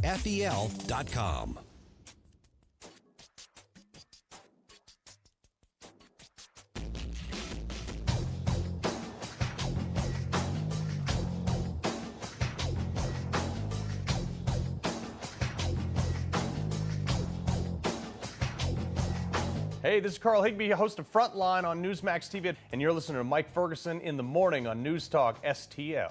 The thing is, with elections last night, there is no way that even in 3.5 hours we can cover everything. So if you say, hey, what about this race or that race, send us a note. We can try to look it up for you. We've got the links to all of that as well. We do. All right, what do we make of the landslide defeats of Amendment 4 and Amendment 5 in Missouri? We also know what Missouri's next lineup of Congress critters is going to be. We do. And the battle over Missouri's new congressional map, not over. Mm-hmm. Let's do a news dump here. The Morning News Dump, brought to you by the Nutrition Stop. Successful dump. Wake up, America. It all worked out. They got all the news. The Morning News Dump. Okay, I'm going to go through as many of these results as we possibly can, and let me know what your thoughts are. Send us notes here on social media. Obviously, we'll be taking phone calls later on if you want to do that. Steve Ehlmann will continue serving as St. Charles County executive for another term. He won the Republican primary, 48% to Bill Eigel's 32%, with Jason Law getting 19% of the vote. There's a Democrat in the general election, but it doesn't really matter in St. Charles County. Okay, in St. Louis County, Republican Councilman Dennis Hancock will face off against Democrat Jake Zimmerman, who won with 46% of the primary vote in a three-way race. Mm-hmm. Missouri voters overwhelmingly rejected Amendment 5. 83 to 17% was the margin on that. That's not a typo. I did not read that wrong. 83 to 17. Mm-hmm. Amendment 4 likely brought down farther by Amendment 5's defeat, but Amendment 4 was defeated by a similar margin, 80% to 20%. Amendments 1 and 2 easily passed as expected. Okay, in the area congressional races, Democrat Wesley Bell is headed back to Washington after beating former Congresswoman Cori Bush. This one wasn't close either. That was over 20-point spread here. 59 to 37%. He'll easily defeat Republican Paul Berry in November. Ann Wagner, Bob Onder, Jason Smith all easily won their primaries in very heavily Republican districts. In the 6th district, Chris Stegall won the GOP nomination with 44% of the vote in a 5-way race. Way to go, Chris. He is going to replace retiring Sam Graves. State Senator Rick Bratton will be the new 5th district congressman, winning the GOP primary in that newly gerrymandered district designed to give Republicans another seat in Congress. He will formally unseat incumbent Emmanuel Cleaver in November. The courts will decide if Missouri's new congressional map will be challenged by a referendum. On Tuesday, Secretary of State Denny Hoskins announced that he rejected the effort to put the map up for a vote. At issue is not the number of signatures turned into the challenge, the new congressional map, but the fact that the referendum itself is null and void by virtue of the fact that it is unconstitutional. Okay, so left-wing activist group People Not Politicians turned in over 350,000 signatures, which is far more than is needed to qualify for the ballot in normal circumstances. The group's already filed a lawsuit to overturn Hoskins' decision. I can't say I'm surprised by Denny's decision on this, but one of the questions is, does the Secretary of State have that authority making power to say that's unconstitutional, therefore I'm not going to put it on the ballot? That's really what's going to be up in the law in the courts. Yeah, I certainly don't fault him for raising the question, but I don't know that he has. That's his call, right? And the courts will determine that. Okay, let's just call it what it is here. This is a stalling tactic to make sure that even with a favorable court ruling for the referendum proponents, that they don't get its decision in time to put it on the ballot in November. True. But the saving grace is it'll be on the ballot at some point, and you only have to have one person vote over more than 50%, and right. It'll go. Because Amendment 4 lost. Right. Yeah, there you go. Exactly. So, yay. So, we'll see what happens with that. I again, it's one of those where the People Not Politicians literally is communist linked. that not hyperbolically, not proverbially, literally have links to the Communist Party of the United States. Yeah, that doesn't scare people the way it used to. And they got the signatures to put this on the ballot. And so the argument being, well, but this is one of the things that the state constitution doesn't permit to be challenged on the referendum. Yeah. That's what he's arguing. Therefore, and he may be right about that. He might be, yeah. But I don't know that it's his decision to make. Yeah, so we'll find out.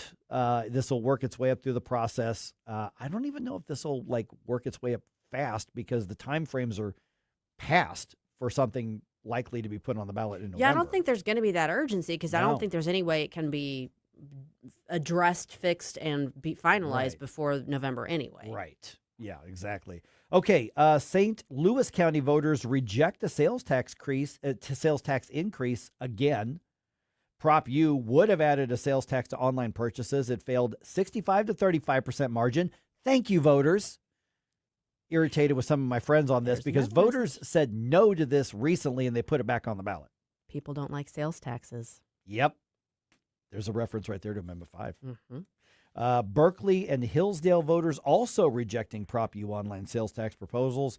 In St. John, voters overwhelmingly rejected a property tax levy increase. In Webster Groves, over 80% of voters chose to raise taxes for the library there. All right, the Cardinals got shut out by the Yankees on Tuesday evening. That series now 1 game apiece. Final score in New York was 2-0. The final game of that series is tonight at 6:05. Andre Palante, who's clearly been the Cardinals' best pitcher this season, he will be on the mound for the Redbirds. He is trying to get his 12th win of the season. I don't think another Cardinal is anywhere near double-digit wins when it comes to pitchers this season so far. Yeah.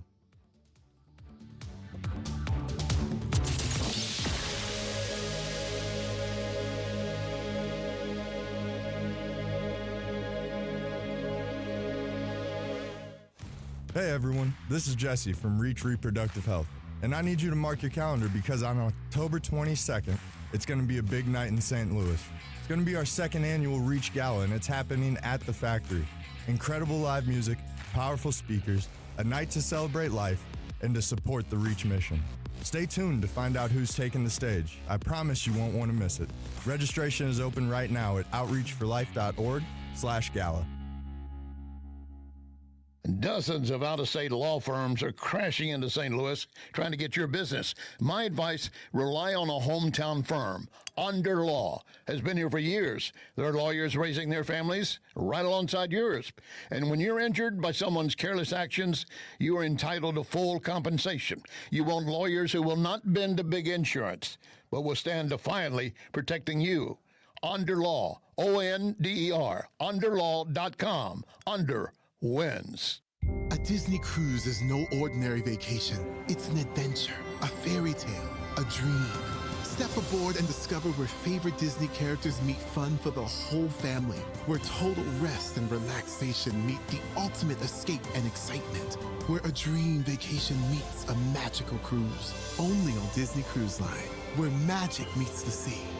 Magic Expeditions will make planning your Disney cruise easy. Reach out at magicexpeditions.com. KLGY HD3 Clayton, K270BW Bellefonte, KNBS Bowling Green. This is News Talk STL at 1019, 94.1, and always streaming at NewsTalkSTL.com. On Hall, I'm Rich Thomason. Michigan's Democratic U.S. Senate primary, it's a real cliffhanger. Leftist Abdul El Sayed leads the establishment candidate Haley Stevens by a razor-thin margin.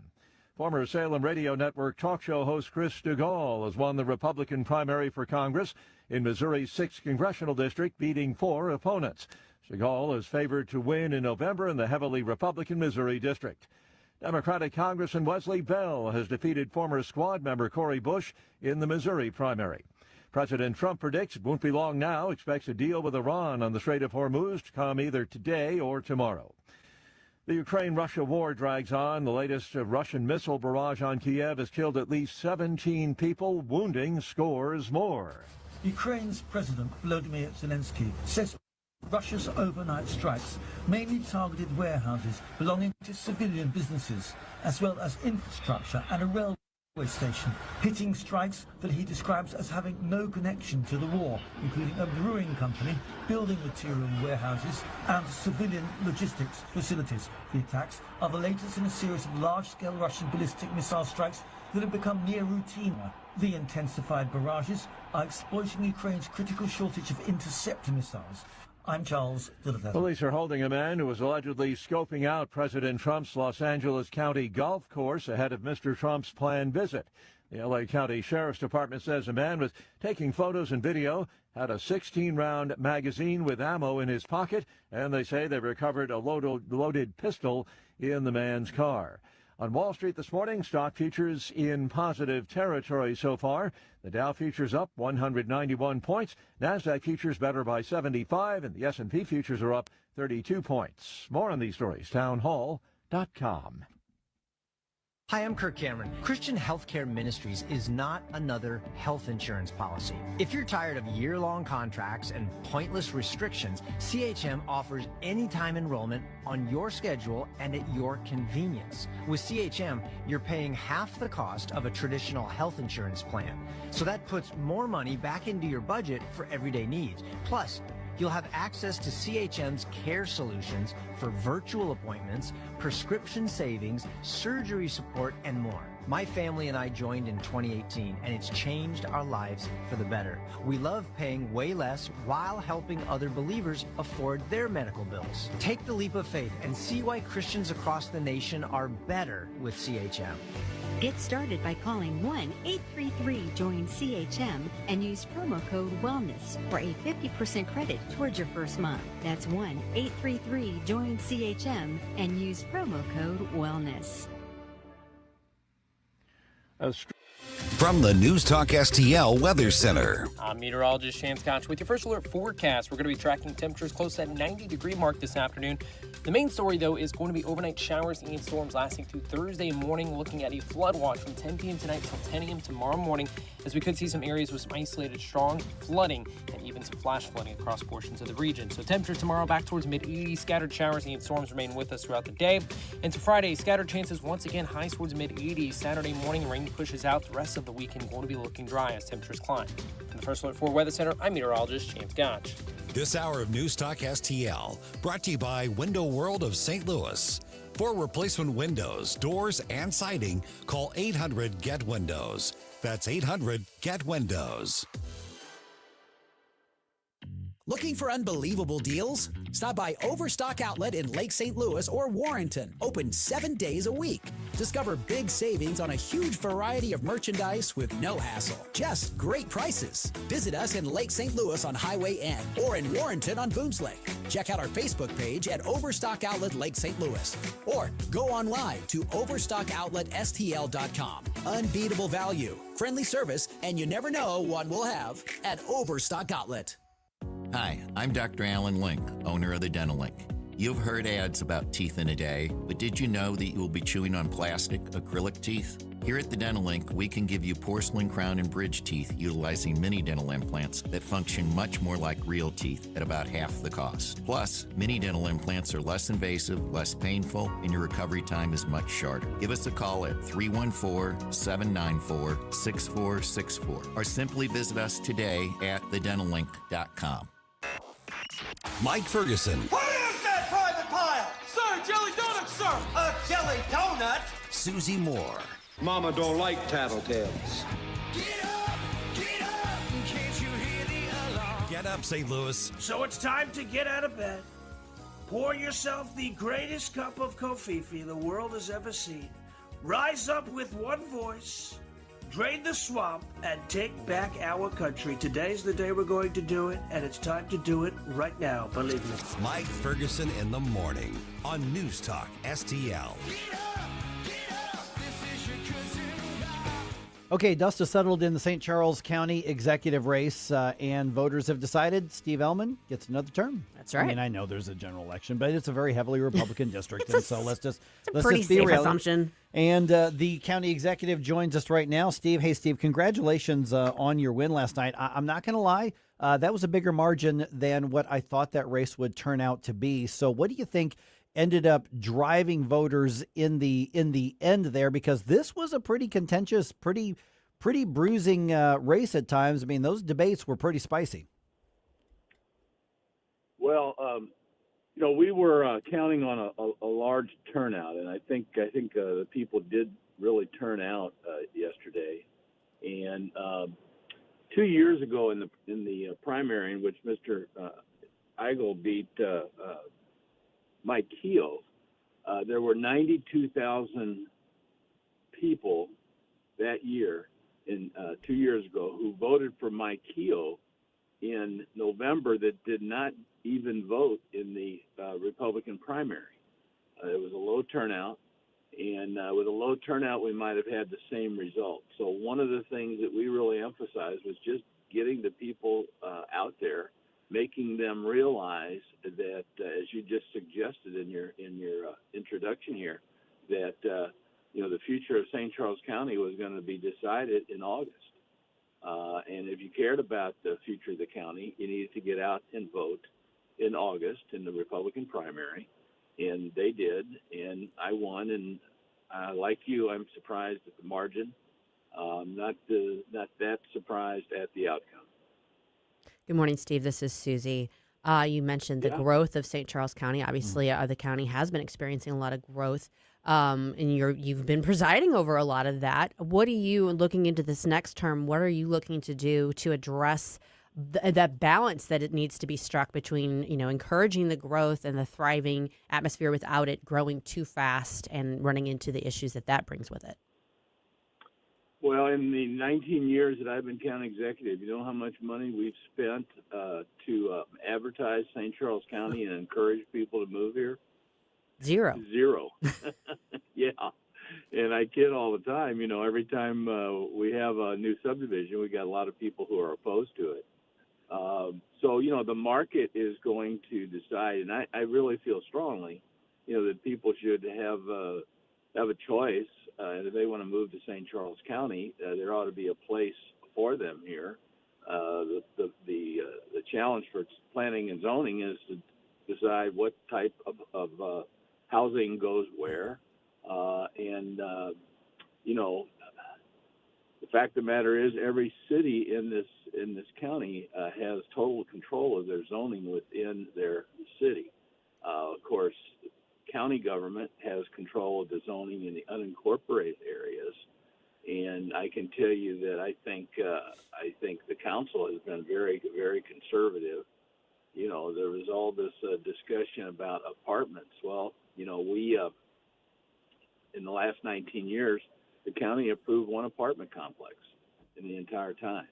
So, the people who feel strongly about that issue need to continue to raise that issue with the cities. What I'm most concerned about with the apartment situation is why are people? There's obviously a market, or the people wouldn't be building these apartments. And what I want to find out, and we have a moratorium right now, and I want to find out, are the people living in these apartments, are living there because they like the apartment lifestyle, and that's that may be the reason many of them are, or are they young people who are living in an apartment because they can't afford a starter home? And I'm very concerned about the fact that housing has become so expensive in St. Charles County, and I hope we don't have a whole lot of young families out there that would love to buy a home but just can't afford one. So we've got to, as we look at growth, we've got to look at all those various issues. We're visiting with St. Charles County Executive Steve Ehlmann, who just won the Republican primary, and I would say the prohibitive favorite, meaning that the Democrats are kind of irrelevant in the general election here. So Steve's going to get reelected to another term here. So Steve, you've talked about retiring before this term, decided to go ahead and run. I'm going to go out on a limb here and say that this may be your last term.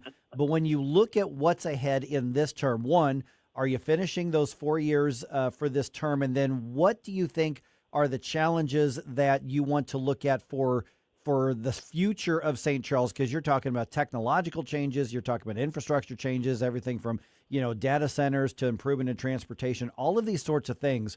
What should happen in the next 4 years to set St. Charles County up for success over the next generation or two? Well, first of all, I've been very fortunate. This is only the second primary that I've had, and the first one was in 1988. So let me tell you that the primaries have changed a lot during that time. It was, as you suggested, it was a very tough primary campaign. I guarantee you, I wouldn't have worked as hard as I worked for less than 4 years on the job. So, the good Lord willing, I will certainly be here for 4 more years. At the end of 4 years, I'll be 80 years old, and I think I'll probably be more than ready for retirement. But I see great things ahead. I see the county continuing to grow like it has. I again hope that we can get the region growing the way the county has, because we're gonna be in great shape here for at least another decade, maybe longer. But if we don't get the if we don't get the region growing, eventually everybody elsewhere in the region who wants to move to St. Charles will do that, and then we'll be no growth too. So I am really looking forward not just to continuing to work with our council, but to continue to work with the other leaders in the region to try and get the region maybe to adopt some of the practices we have out here in St. Charles, and see if we can't get the region's crime rate as low as ours. See if we can't get people cooperating the way we've been able to cooperate with our cities and with the highway department and others that are so important to the future of the county. So, we've doubled the size of the park system, and we've got to develop a lot of that land. Looking forward to doing that. I'm looking forward to expanding the courthouse into the old city hall. Really looking forward to getting completing all the renovations to the jail, especially the drug treatment center and the mental health center that we've established there, that we're going to staff and run with the money that we're going to receive every year from the opioid settlement. So we basically got a new jail, mainly with the federal money that we got during ARPA, and we're going to be able to run it with the money that we've gotten in the opioid settlement. So the good news is we didn't have to go and ask the people to approve a bond issue or a tax increase to do those things. So I want to keep the ship steady, full speed ahead. Steve, on the development front, obviously one of the biggest issues animating voters and people in general at this point is the whole data center debate. Where does St. Charles County stand on that in terms of, I know you proposed a 6-month moratorium on that, but in terms of looking at the pros and cons of data centers, where do we stand on that? Well, the main reason we wanted a moratorium is so we can study it now when there's not an actual specific proposal out there. Look at the general concept of a data center, and there seems to be more and more evidence coming out, both pro and con, every day. So what I want to do, and what we plan to do, is bring in the experts on both sides, hear the pros and the cons, and look at it before somebody proposes something in a specific area. Because once they do that, then of course it becomes a big issue with the people in that neighborhood.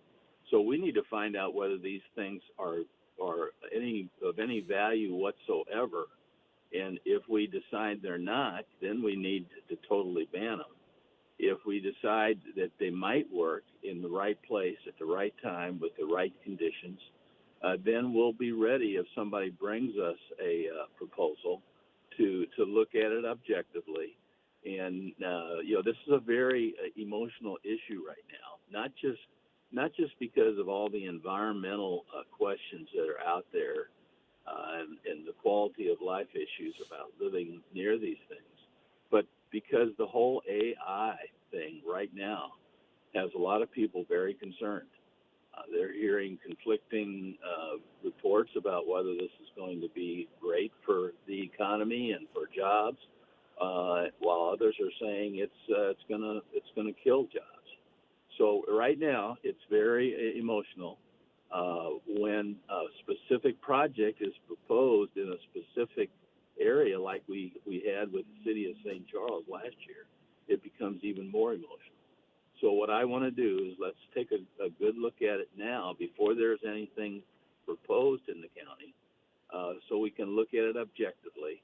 And then, quite frankly, with the projects that have been approved elsewhere, I don't anticipate anybody wanting to put one in St. Charles County. But if they do, hopefully we'll be able to address it objectively on the council level. And of course, at that point, we'll need to hear from our constituents. And like I said, I don't know at this point. I don't know enough to. I can't imagine approving a data center, but at the same time, I don't know enough to ban them forever. So we'll study it and we'll see what happens. All right, County Executive Steve Ehlmann just essentially reelected to another term at the helm of St. Charles County government. Congratulations, Steve, on your win, and we'll talk to you again soon. Thanks so much. Thanks, guys. Congrats, Steve. All right, a reminder, this is Wednesday, which means it's Bump Day. So that means it's time for you to get your requests into Jerome for bump music for Flashback Friday. Jerome, do we have a theme this week? I want those comeback 80s songs. The fight's not over yet. The comeback songs. So get those requests into Jerome at NewsTalkSTL.com. Making cold mind to fight your war. Stop it right now. I have had enough of this. Turn my eyes to your indifference. All right, anytime you're talking about like home remodeling, home repairs, that's a big purchase. It's a big concept, big item. So you want to make sure that you are going with a reliable product, with a reliable company, one that's known in the community, has a good reputation, which is why I'm here to talk to you about Window World. You know why? They've got a good, solid product. Their windows are durable, they're secure, they're energy efficient, and they're built with double-strength glass that you don't typically see in replacement windows. Plus, they're covered with a lifetime warranty that includes parts, glass breakage, and labor. That's a big deal. And they don't just do windows. They can help with siding, doors, basically everything on the exterior of your home except for your roof or garage door. It's Window World's commitment to customer service, though, that really shines. Because unlike a lot of companies, Window World customer service team is available 7 days a week. So if you got a question, you got a problem, you got a concern, you can always get a hold of them. And that commitment to customer service shows. Over half of their appointments come from repeat customers or referrals. Plus, they are big in the community. They've raised over $4 million over the years for charities like Action for Autism and St. Jude. They've helped improve the look and energy efficiency of more than 80,000 homes right here in St. Louis. Plus, the St. Louis location has been owned, operated, and managed by born and raised St. Louisans for more than 23 years. Plus, right now, they're offering 36 months same as cash financing with approved credit. So if you've been putting it off, been worried about whether or not you're ready to do it, now is the perfect time to act. Call Window World at 1-800-GET-WINDOWS. Colombo and Company. The voters in Missouri have spoken, and now it's time to unpack the results and discuss the impact those decisions will have on our future. We'll get into it Wednesday with Missouri political insider Rodney Boyd. Live and local weekdays at 2 on NewsTalkSTL. Colombo and Company. The voters in Missouri have spoken, and now it's time to unpack the results and discuss the impact those decisions will have on our future. We'll get into it Wednesday with Missouri political insider Rodney Boyd. Live and local weekdays at 2 on NewsTalkSTL. License number GL2500615. You're cooking dinner. The lights go out. You flip the breaker and forget about it. But what if it keeps tripping? Trips once, your breaker's doing its job. Keeps tripping? That's a warning. Bad wiring or something worse. Do people just keep flipping it? Most do, until they can't anymore. Call Grasser. We'll stop the trip. Green is always Grasser at GrasserHomeservices.com. This is Mark Harder with RE/MAX Results, the #1 RE/MAX franchise in the region. As a licensed real estate broker with RE/MAX Results for over 20 years, I've seen the ups and downs of many real estate markets, including the one we're in right now. With the spring market in full swing, now is the time to leap into the buying or selling of your home. Someday is not a day. Today is the day to make your move. Call me at 314-852-8933 or email me at markhardersells@gmail.com. Hey, it's Chris Arps. Becky and I recently discovered a restaurant that's quickly become one of our go-to restaurants, Timothy's in Creve Coeur. Led by executive chef Will Mabry, Timothy's serves contemporary American cuisine with a touch of Southern charm. Dishes like pastrami, smoked lamb, and shrimp and grits. My wife absolutely loved the lobster pot pie, and everything we've tried has been incredible. Amazing house-made desserts and over 500 wines to choose from. Enjoy dinner 7 nights a week, plus lunch, brunch, and private events. Timothy's in Creve Coeur at 12710 Olive Boulevard or online at timothysstl.com. If you have a phone, you have a radio. Download the all-new News Talk STL app. Love the all-new News Talk STL app. And listen anytime, anywhere.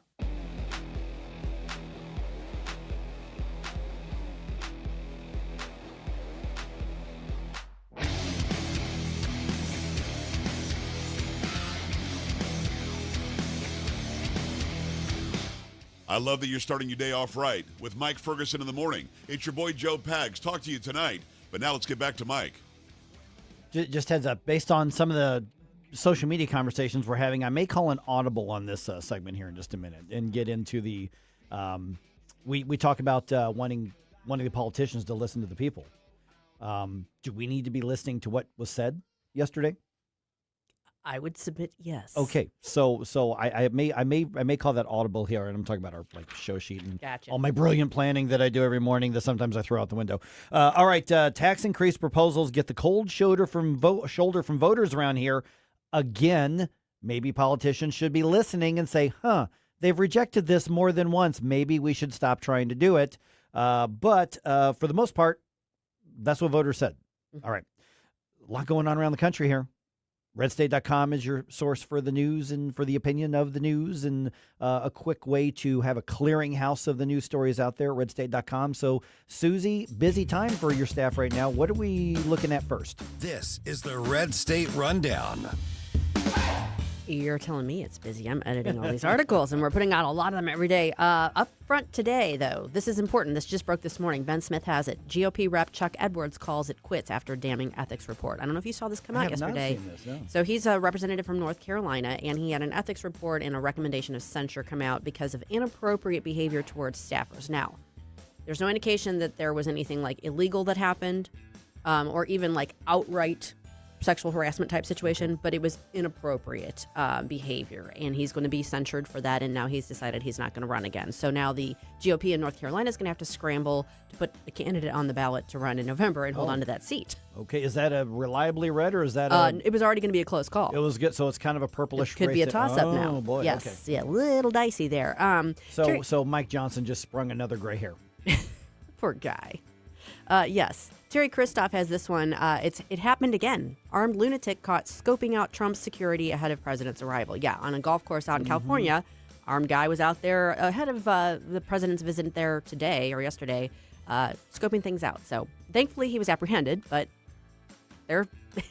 like she said, it happened again. Yeah. Terry's got the rundown of that. And then from Sister Told Ya, probably comes as very little shock. Susan Collins announces her opposition to Todd Blanche as the AG nominee. Here's what he'll need to be confirmed. Now, I have something to say about that. Okay. People that were like, oh my gosh, now, we just got him through committee and now she's going to throw a wrench in it all. Ain't no way Susan Collins was going to announce that no vote if he didn't already have the votes to confirm him. He will be confirmed sometime this week, probably on Saturday. That means probably Murkowski, Cassidy, those guys are all on board with him. Trust me, this was all worked out ahead of time. Susan needs that vote, that no vote, for her credibility in Maine. Mm-hmm. This is all politics, guys. It's a little bit of kayfabe going on there. It is, absolutely. So no fear. After this week, Todd Blanche will be officially nominated or confirmed as the AG. Okay, so 7:25. Real quick, I was kind of railing a little bit earlier on Prop U that St. Louis County put on the ballot, and and I had a good-natured jab back and forth with Mike Archer and because I said, Mike, we're going to debate this. He's like, great, let's debate it, because he He was for it, and some others were for it, even though voters rejected it just, 2 years ago or something like that. So Prop U's were on the ballot, not just countywide, but in a couple of small municipalities as well. Voters said no, and it wasn't even close again. So this is one of those where part of what I was frustrated with is, first of all, it was a tax increase that at a time when we don't need any tax increases at all. Nope. And secondly, we already said no to this. And it wasn't that long ago. And so a frustration, even amongst my friends, is that when voters tell you that, you got to listen and learn your lesson. So what's the lesson the politicians need to be learning from that is, okay, that means more even painful spending cuts need to happen, or more incentives to grow is what needs to happen. But don't put more tax increases on the ballot right now. Yeah. That's it's pretty straightforward. Okay, so we just have a few minutes left here. So interesting, I'm going back and forth with some folks regarding Amendments 4 and 5 last night. It's not even just, listen, losing by 5 or 6% in politics is considered an overwhelming loss. We're talking 80 to 20. Yeah. We are talking massive. Now, the flip test is, had we won 51% of the vote, 52% of the vote, we would rightly be celebrating. Yes. And we would make the argument that we made the case, voters knew what they were voting on, and they approved it. And they were with us.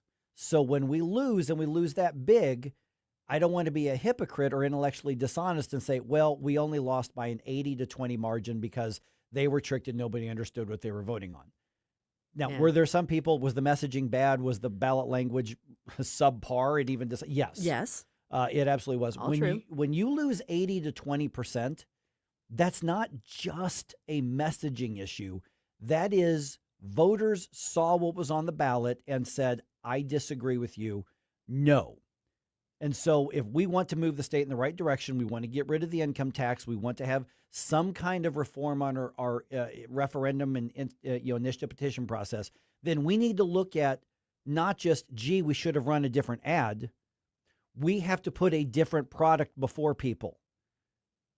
When most of the majority of the Republican voters said no, the problem was they ran better ads than we ran, and they ran better ads than we ran. The problem is we put something before voters that they didn't want. It wasn't sufficiently appealing to persuade them to change what we've got. So if we say the people spoke, God was with us, whatever, when we win, then we have to be willing to say we lost, and it can't be a matter of, well, if we lose, therefore everybody was fooled and tricked. But when we win, then we made the case and appealed to their better nature, and people intellectually agreed with us. It's one or the other. Right. You can't put it both ways here. We put something on the ballot. We supported something that 4 out of 5 voters said no to. Were some fooled and tricked? Absolutely. Sure. And when you look at like the pro-abortion amendment of a couple years ago, 1.5% margin or whatever. Yeah, there were people who were fooled and tricked, and that probably made the difference. I think that's a safe argument. Yeah. 80 to 20 says voters looked at this and said, So if we want to win in the end and move Missouri, in this case, in a better direction, we can't sit back and go, well, it's your fault you rejected it 80 to 20. What was put on the ballot wasn't appealing or marketable. We need to be honest with ourselves enough to say why. Yes, absolutely. Now, when you say we, who all is we, and how do we do? I almost lost it. My coffee there. I went to put my elbow down, and we almost had a moment here. We on almost the had a show. moment. Here's the stupid thing, because this is on my left side where I can't see out of my left side and I went and put my elbow down. And I just went, whoops! I literally missed this console, which is literally like 12 feet long and about 6 feet. Anyway, sorry. Good. So when we are trying to assess what we did wrong or what we can do better, I do think we need to actually look at who the we is and how the we moves forward, because it isn't a party thing necessarily. I agree. I think it goes deeper than that, and we don't have time to get into it here. But I think there needs to be some very, very meaningful reflection on a number of different aspects of what happened here. Because a lot of Republicans bailed. And Amendment 5, listen, there were fair questions about it. I think that there wasn't a strong enough case made for something that complex. And Whereas that big the of a change. opposition to that were able to scare a lot of people. Amendment 4, conservatives bailed on a very conservative thing. Yep. That one should have been a slam This dunk. one should have been a slam dunk, and we lost 4 out of 5 votes. Let's be honest about that. Yeah, Amendments 4 and 5 didn't just lose. They were crushed. That was including with some Republican voters. What does it say about the Show Me State? Our own Chris Arps joins us coming up here at 7:35 to dissect these results.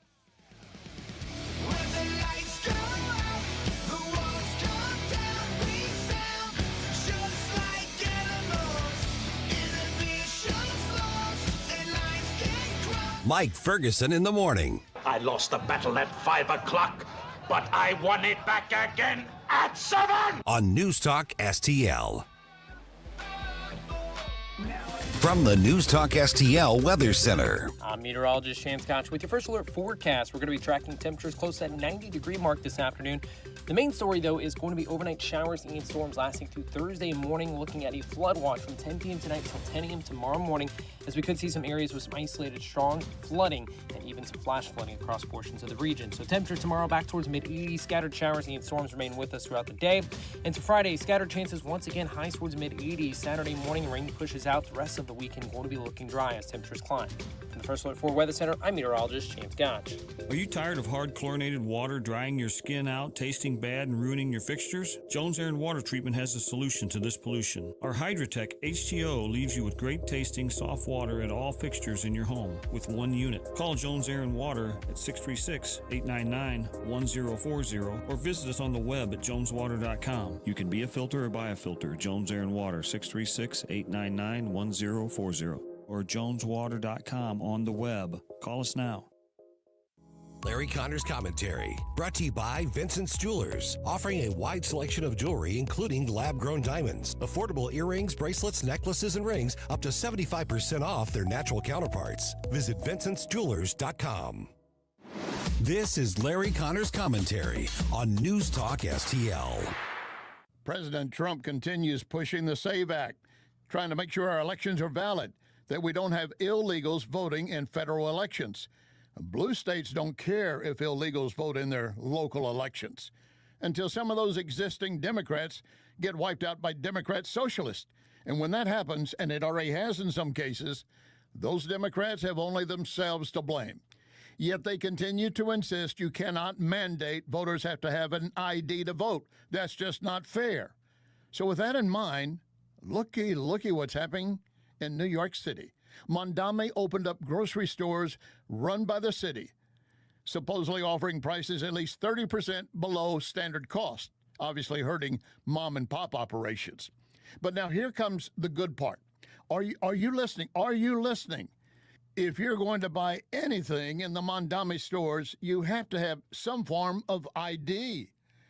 Yes, based on leftist claims against requiring ID, I guess newly married women who don't have a new ID will starve. You have to have an ID. You just can't make this stuff up. Get more Larry Connors on Larry Connors USA. Tonight at 6 on NewsTalk STL. I'm Dr. TJ, owner of the Institute of Natural Health, co-owner of Optimal Nutraceuticals, and the host of Wellness One. Wellness One is designed to cut through the nonsense and provide you common-sense science-based information regarding health and wellness. On the show, we discuss topics like thyroid health, gut health, hormone optimization, and many others. Our show airs Saturdays at 10 a.m. and 2 p.m. and Sundays at 11 a.m. and 3 p.m. right here on NewsTalk STL. And you can visit us at inhstl.com. That's inhstl.com. There's something magical about walking into your backyard and knowing your family is completely safe and secure. Hi, I'm Sean Long, owner of STL Fence Works. That's the feeling my team and I have been creating for metro area families for more than 50 years.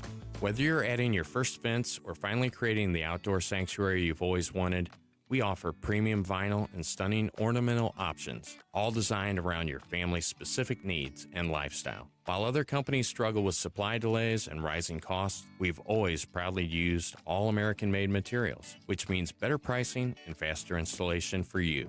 Our experienced craftsmen exemplify our motto, your satisfaction is our passion. From Warrenton to Wildwood, your neighbors trust us because we live here too. And we care about your project as much as you do.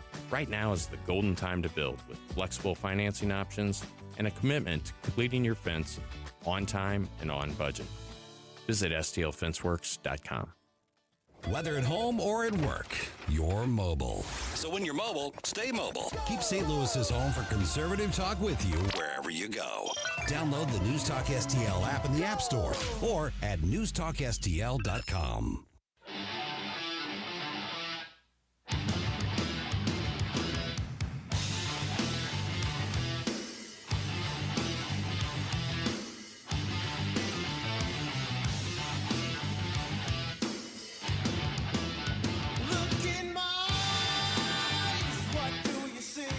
Let's get back to all this madcap mayhem with Mike Ferguson in the morning. But don't forget, stick around for Jones and Arps every Monday through Friday, 4 to 6 p.m.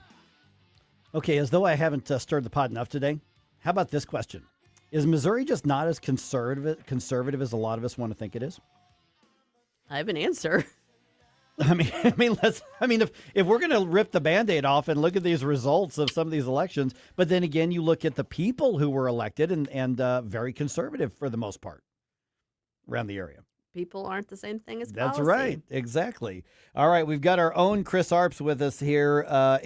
Chris, let's start with the ongoing conversation that everybody's looking at. It wasn't just so much that Proposition 5 lost, because you and I talked, honestly, behind the scenes, a couple months ago saying, I don't think this is going to pass. Amendment 4, I was hoping we had a chance for a miracle on that. Clearly, voters, 4 out of 5, including the majority of Republicans, didn't just say no, they said hell no to these. So what are the immediate lessons that should be learned? What are the assessments that we should take from Props 5 and Props 4 and Prop 4 of those, not just defeats, not just landslides, we're talking Titanic type of loss? Look, I think Missourians are generally conservative. I just think Amendment 4 and 5 failed the KISS principle, and that is keep it simple, stupid. I found it very, very hard to try to explain to someone in a minute or less what Amendment 5 and what Amendment 4 did. Look, the left and the right now, they both distrust their politicians. And Amendment 5 was basically asking people to do a Nancy Pelosi and to pass the bill first and tell us what's in it after, later. When you have that type of situation where there's not a lot of details, that leaves the opponents of a huge vacuum to put in their own details, whether they're the truth or their lies. And I think that was the downfall of Amendment 4 and 5. They were just hard to explain, and you couldn't do it in a short time frame. And those measures were also vastly outspent, probably 2-3 to 1. And I think that's just a bad environment to try to get something passed, especially in this political climate when people distrust government and politicians. Chris, you just emphasized this. People distrust the people that they're electing. They elect them, and then they don't trust them as far as they can throw them. This is something that was very, very evident to me looking at the results of last night. Don't confuse who people send to represent them with how they feel on specific issues, because they are not one and the same. Well, I think people rejected this measure, Amendment 5, because it just wasn't very well written and it didn't give a lot of details. I think people generally like their politicians. You look at the people in the legislature that voted for this, overwhelming majority of them kept their seats. You look at our local congressional delegation, Bob Onder and Wagner. They did very well in their elections. I think part of that was because they had weak opponents that didn't have much money and organization. And I think that the Amendment 5 didn't hurt the congressional delegation because, one, they didn't help craft this bill. They supported it, and all of that, but they didn't help craft it, and I think the voters didn't help hold them, responsible for that. You know the voice. That's Chris Arps from the afternoon show. Well, there's going to be a lot more analysis throughout the day here, including with Chris Arps and Tim Jones. Okay, so then the reason I thought Amendment 4 was the most important thing on the ballot, obviously, we talk about the margin of error here. Yeah. Does that put the push for Amendment 3 way far back? I mean, I would liken it to, we're not starting at 1st and 10 for this part of the game. We're starting at about 1st and 25 or 1st and 30. Does the mood and what the voters are showing us from last night, should that make us more worried about Amendment 3 in November, or are we talking about completely separate things? No, I think especially conservative voters should be worried about Amendment 3. Look, liberals are very good at convincing people that once you have a right, it shouldn't be taken away. And right now, abortion on demand is a right. It's in the Missouri Constitution, and they will have a very effective argument, especially towards pro-life, pro-choice women, that this is your body, your choice, and someone's trying to take a constitutional right away from you. Now, as conservatives, of course, we disagree with that, but I think it's very hard to be able to convince people to take away a so-called right that's now enshrined in the state constitution. So I think it has an uphill battle. I hope that it wins. I'll be voting for it, of course, but it has an uphill battle. Chris, one of the bright spots from yesterday's outcome was the fact that Cori Bush got told a resounding no by the voters of the 1st Congressional District here in Missouri. Of course, Democratic Socialist candidates are seeing a lot of success across the country. Is this just a matter of bad candidate, or possibly are voters in the St. Louis area still not necessarily all on board with the socialist agenda? Look, St. Louis is pretty liberal. St. Louis County is pretty liberal, but I don't think the voters here, the Democrats here, are at the DSA level yet. Look, there are several things that didn't work in Cori Bush's favor. One, I read in the paper, she was outspent 27-1. And as you guys know, money is the mother's milk of politics. And if you can't get your message out, you're going to have a uphill battle. I said this during the course of during the campaign. I think Cori Bush was making a huge mistake.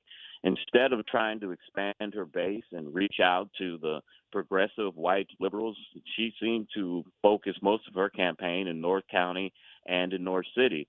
And one of the areas where she could have gained a lot of progressive DSA votes were here where I live in University City. But unfortunately for her, University City has a huge Jewish population. So any type of gain she would have made here would have been probably counteracted by the Jewish people that live in this population. I think also she made a huge mistake focusing too much on AIPAC and Israel. If people are concerned about affordability, not AIPAC. I think she made the race way too personal with Wesley Bell, and I think that just turned off a lot of voters. I think the fact that she turned her PAC for tornado victims into a slush fund for her and her husband to pay themselves, I think that hurt her. And I think just ultimately, and I think we all can agree on this, Cori Bush is just not a very likable person. No. She is not. Yeah. I couldn't imagine. I'm trying to picture her going into University City where there is a high Jewish population basically saying, elect me from the Hamas caucus, and exactly. being, please, it's time for a bigot like me to come in and hate people like you, vote for me. When you talk about her getting outspent 25 or 27-1, part of that reason, and she can blame the Jews for that, which is essentially what she's been doing. But you've also got, I think, a situation where former donors and former supporters went, I'm not investing. This is a losing bet. And she wasn't raising the money she used to, because I think some people got hold of the grift, and other people are like, you're not it anymore. Mike, and I tell you another telltale sign. The DSA is having a pretty good year in these blue states. Where was AOC in this race? Where was Bernie Sanders? Where were the other high-profile DSA members? Why didn't they come to St. Louis and campaign for her? They endorsed her, but if they really felt that she had a chance to win, they would have been here on the ground campaigning for her, and we didn't see that. That's a very good point, Chris. So obviously, I've been saying this all morning. It's time for the right. It's time for conservatives and Republicans to do some heavy-duty reflecting on the issues, and maybe regroup and rethink things. What do you suggest going forward for those on the right who do want to see reform of our income tax situation, who do want to see initiative petition reform? I think with state income tax, you just got to tell people what you're going to cut. I mean, you can't say we want to eliminate the state income tax and then say we're going to raise sales taxes and not tell people which taxes they are. Voters are adults. They're going to reject your plan on the merits if it's good or bad. You put a plan out here. Here's what we plan to do, and see what the voters think of it. It's this bait and switch in a sense of vote for something and then we'll tell you what it is later. That was never going to fly. Just be truthful with the voters of what your plan is. I think Missouri voters are still conservative. I think Missouri voters, and you heard this on social media when they talked about this plan. Look, in principle, I support eliminating the state income tax. Most voters, and that was apparent last night, just said this is not the plan to do it. Amendment 4, I don't know. I mean, I'm worried about that. We've heard talk that Missouri is going to turn into Colorado and California because it's easy to amend their state constitutions like it is ours. I don't know what the plan is with that. I mean, look, the opponents of Amendment 4 made an argument that you're taking away one man, one vote, and you're taking away our constitutional rights. That was very effective. I tried to make the argument that, look, it's very hard to amend the U.S. Constitution. Why is it super easy to amend the Missouri Constitution? It should be the same. But unfortunately, that argument just didn't fly, and people just felt that it should be one man, one vote. That was the mantra that you heard continually during this campaign. Yeah, and that was one of the most dishonest aspects of the anti-4 campaign. But it was effective. It did work, without question. Yeah. So my guess is that after that kind of defeat, Republicans are going to say, "Hey, you wanted IP reform. You got mad at us for years for not putting something on the ballot. We put it on the ballot. You defeated it. We're moving on." I don't think you're going to see them come back to this. It's kind of like right to work. I have a feeling this is dead in the water for probably a generation. Yeah, most definitely. We're going to see Missouri's Constitution have an evolution that's going to worry us in the future when we see some of the things that these out-of-state and out-of-country billionaires are going to want to put in our Constitution. Yeah. Missouri voters rejected Amendment 4 by a big margin. Missouri's Constitution remains for sale, essentially. All right, Chris Arps will be listening. No Ehlmann? What's that? No St. Charles County? We talked to Steve a little bit ago. Oh, okay. No, with me. I'm just kidding. Oh. Go ahead. I know you got time constraints. I was like, let's get into that, but never mind. Oh, sorry. Yep. Thanks, Chris. All right, we'll talk to you soon. Thanks, Chris. All right, my friend. Have a great show, guys. All right, we want to let you know about another big event coming up, the annual St. Louis County Lincoln Reagan Day Dinner. We want you to join News Talk STL on Saturday, September 19th at River City Casino for the annual St. Louis County Lincoln Reagan Day Dinner. Keynote speaker is Newsmax personality Rob Carson, who Mike knows well. Known him for years. It's a full night of fun and information with state and local officials, candidates, and conservative thought leaders. Dinner in the program is just $75, so just email Renee Artman at hotmail.com or call 314-398-6667.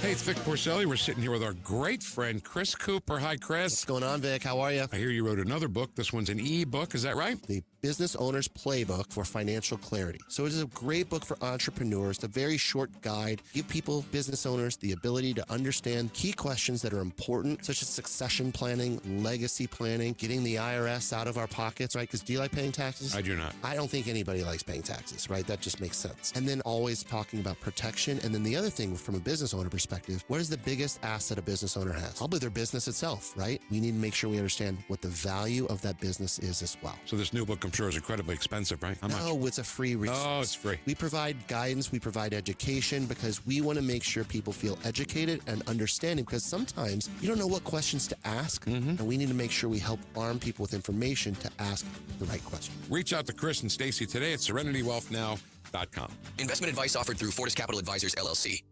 Every 40 seconds, a child disappears. That's 2,000 children every single day. Find the Children is a nonprofit organization fighting to bring them home, but we can't do it without you. Your unwanted car, running or not, can help find missing kids, reunite families, and support the search and rescue efforts that protect children every day. We'll pick it up fast and free with a 24-hour response, and your donation may qualify for a tax deduction. Find the Children provides crucial resources to help locate missing children and educational programs that teach kids how to recognize and avoid predators before it's too late. Together, we can give families hope and bring children home where they belong. Donate your car today and help bring a child home. Find the Children, because every child deserves to come home. 800-757-1340. 800-757-1340. That's 800-757-1340. This advertisement was paid for in partnership with Cars R Us and Find the Children.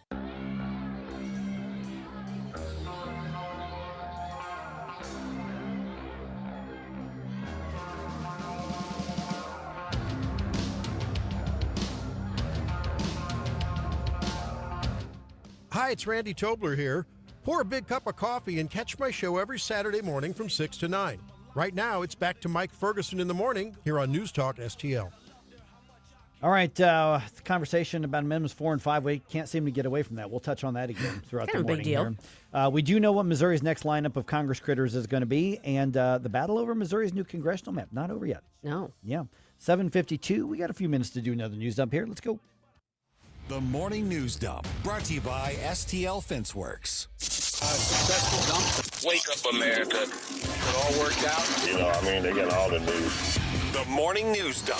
Steve Ehlmann will continue serving as St. Charles County Executive for another term. We just spoke with him a little bit ago. If you want to find out how he views what's ahead for St. Charles County, what he wants to do, just make sure you're subscribed to the News Talk STL podcast, especially Mike Ferguson in the morning.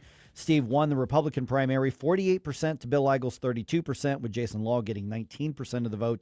There is a Democrat in the general election, but let's be honest, in St. Charles County, the Democrat doesn't matter.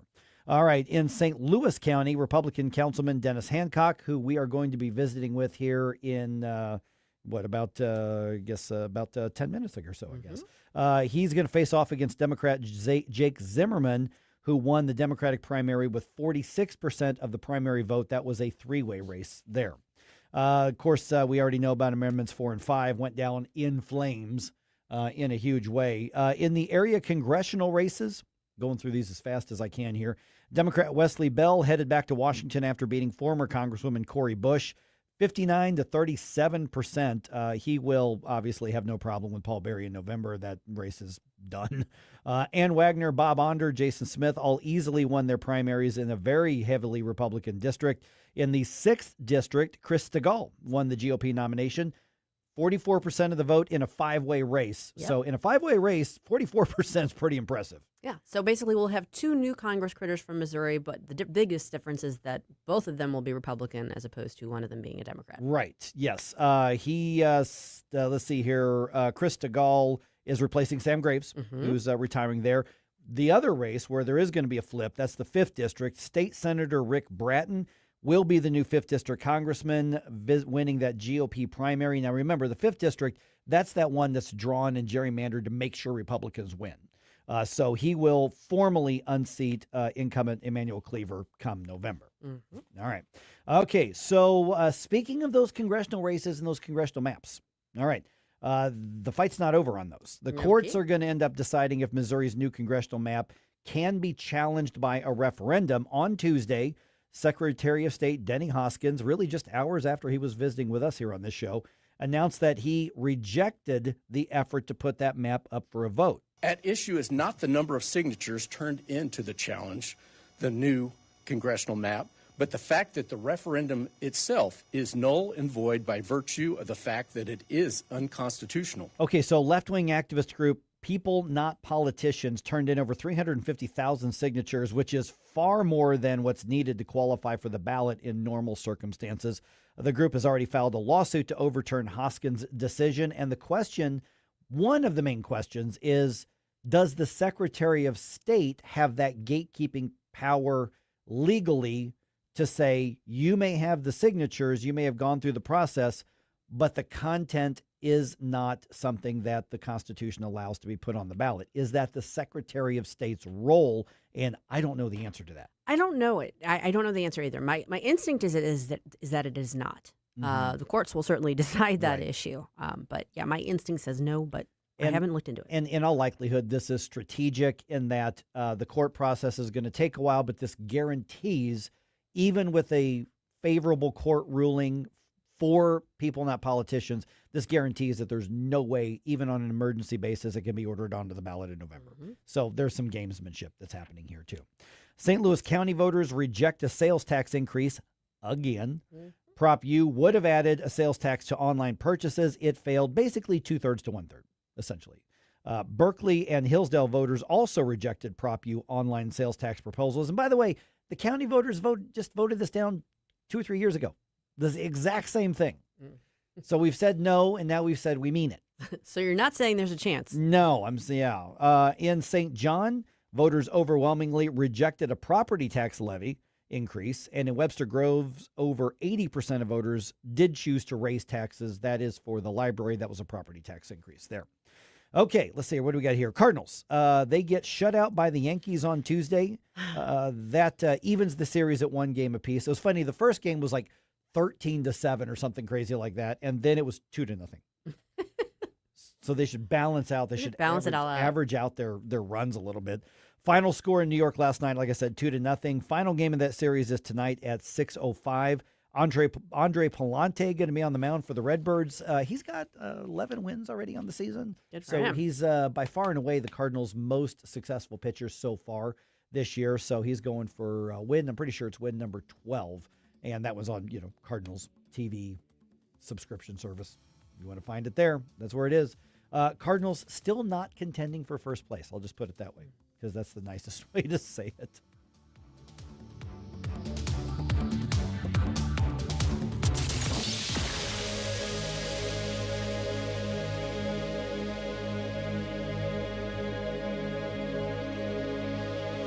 Hey, Columbo here for Rockwood Charcoal. Rockwood is made from 100% pure Missouri oak and hickory, so you're cooking with the best and supporting local industry and a local business all at once. There's over 100 area Rockwood retailers. Find yours at rockwoodcharcoal.com.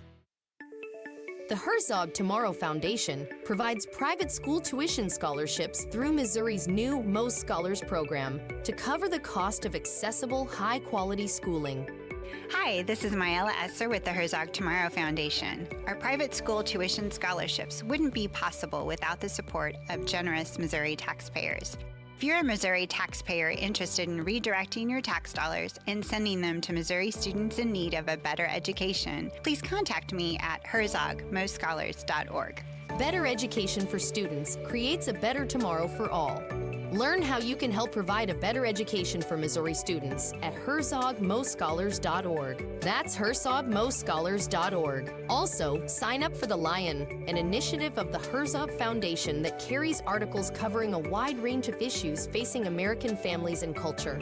herzogfoundation.com. That's herzogfoundation.com.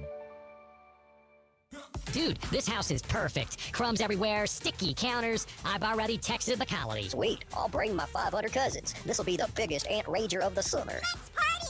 Wait, what's that sound? Oh, no, it's those trucks with the green wheels. Party's over, man. Party's over. This is Derek, the owner of All Solutions Pest Control. We'd love to help you out. Give us a call today for a free estimate at 636-486-7888. If a pest-free home is your goal, call All Solutions Pest Control. News, analysis, opinion. We attacked Cargo Island last night. There's not a thing they can do about it. They'll agree on everything, and then they'll go have a news conference and say we never even talked about it. They're cuckoo. 101.9 and 94.1 News Talk STL. KLGY HD3 Clayton, K270BW Bellefonte, KNBS Bowling Green. This is News Talk STL at 1019, 94.1, and always streaming at NewsTalkSTL.com. Breaking news this hour from Town Hall. I'm Rich Thomason. As the vote count has continued in Michigan, the Democratic U.S. Senate primary has remained razor close. More than 95% of the vote now in. We knew that this was going to be a close race, and that's exactly what we've got. You're listening to Michigan Congresswoman Haley Stevens after primary voters deliver a nail-biting finish in the Abdul El Sayed Stevens Senate battle. A close race, not the 10-point lead polls predicted for an El Sayed win. Votes still being counted in the wee hours. Turns out it takes a long time to count some votes in Michigan. Laura Winters reporting. Former Salem Radio Network talk show host Chris DeGaulle won the Republican primary for Congress in Missouri's 6th congressional district, beating 4 opponents.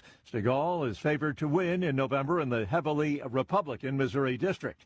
President Trump suggesting that you stick a fork in the Democratic Party with leftist radicals in the driver's seat. He says it's done. I think they should have a new party, the Communists of America, and it will do well. It'll get about 10% of the vote. Mr. Trump also talking about the Iran standoff, says he expects a deal on the Strait of Hormuz to be reached either later today or tomorrow. The president says the Iranians know he was serious about striking a crushing blow in the absence of more talks and ultimately an agreement. They saw it happening. They saw all the goods being loaded. They saw everything. They knew exactly what was happening. And I think it'd be very smart to make a deal. We'll see what happens. GOP Senator Susan Collins says she's a no vote on Attorney General nominee Todd Blanche, jeopardizing his confirmation in the Senate. On Wall Street this morning, stock futures positive. The Dow futures are up 221 points. More on these stories at townhall.com. If you owe the IRS back taxes, there's great news. Current tax relief initiatives from the IRS are helping struggling taxpayers resolve their tax problems and potentially reduce taxes owed by up to 99%. If you owe the IRS $5,000 or more and even facing wage garnishment, liens, levies, audits, or letters from the IRS, take advantage of these relief options by calling Priority Tax Relief at 800-709-3075. Our tax resolution experts will let you know what you qualify for and how much you can save. With an A+ rating with the Better Business Bureau and hundreds of 5-star reviews, we take pride in helping Americans resolve their tax problems. We may be able to put a stop to collections and reduce or eliminate what you owe the IRS. Get tax relief today by calling Priority Tax Relief. You may qualify for huge savings, so don't wait. Call 800-709-3075. 800-709-3075. 800-709-3075. From the News Talk STL Weather Center. I'm meteorologist Shan Scotch with your first alert forecast. We're going to be tracking temperatures close to that 90-degree mark this afternoon. The main story, though, is going to be overnight showers and storms lasting through Thursday morning, looking at a flood watch from 10 p.m. tonight till 10 a.m. tomorrow morning, as we could see some areas with some isolated strong flooding and even some flash flooding across portions of the region. So temperatures tomorrow back towards mid-80s. Scattered showers and storms remain with us throughout the day. Into Friday, scattered chances once again highs towards mid-80s. Saturday morning, rain pushes out. The rest of the weekend going to be looking dry as temperatures climb. From the First Alert 4 Weather Center, I'm meteorologist James Gotch. This hour of News Talk STL is brought to you by Stifel, serving investors for over 130 years. Contact your Stifel financial advisor at stifel.com. That's STIFEL.com. Tim Jones here for Comprehensive Chiropractic in Eureka, the premier chiropractic and sports performance facility in the region. They've helped me recover from day-to-day aches and pains for years. And here's something special, personal training programs. Whether you're an athlete committed to increasing performance, recovering from an injury, or just want to get healthier and lose weight, their personal training programs will help you reach your goals and stay there. Comprehensive Chiropractic in Eureka, online at cchiropractic.com. That's cchiropractic.com. Tired of big corporate repair shops? Jam & J Auto and Tire is family owned and St. Louis proud. 16 years of honest answers, even when it's not what you want to hear. Digital inspections sent straight to your phone, videos and photos of exactly what we found. No guesswork, no pressure, just a trained service advisor helping you make the right call. Contactless drop-off, loyalty rewards, fleets welcome. All backed by a 2-year, 24,000-mile warranty. Jam & J Auto and Tire, on Page in Overland. Honest repairs, real people. Book today. jamandjauto.com. The Vic Porcelli Show. Well, we'll see how the results from the election felt to Crazy Joe Brazel. We'll talk to him Wednesday at 10:41. Weekday mornings at 9 on News Talk STL. Mike Ferguson. Are you being intentionally dense? Huh? Susie Moore. Have you ever been mistaken for a man? No. Have you? Get up, St. Louis. We're a different kind of clown show. Mike Ferguson in the morning on News Talk STL. All right, it is Dennis Hancock versus Jake Zimmerman for leadership of St. Louis County. Ooh. That's what it's coming down to. We're now joined by Dennis Hancock, the GOP nominee now officially. I thought about sending you a text yesterday, Dennis, when I was voting. Obviously, once you filed to run, all the other Republicans who were thinking about it went, you know what, Dennis has got this. We're just gonna get on board early on. I thought about doing the thing where I sent you a picture saying, you know what, after long hard thought, Dennis, I decided to give you my vote. But congratulations on being the nominee, which obviously we knew was procedural. Now you're up against Jake Zimmerman here. So one thing that you and Jake Zimmerman have in common is that you're not Sam Page, and so either way, things are going to get better. So it's going to come down to now whose vision for leadership in the county is going to be better for the next several years on this. So we'll get into those differences here in a minute, but talk about what you think the tone of this campaign is going to be, because since Sam Page and his corruption are not going to be involved with this, this is going to be a difference in leadership styles, and it's going to be a difference in the issues and what the priorities are going to be. Hey, Mike, thanks for having me on this morning. I appreciate it. I appreciate your vote yesterday. But I think what this is going to come down to is just compare and contrast. I think that the voters have a clear choice.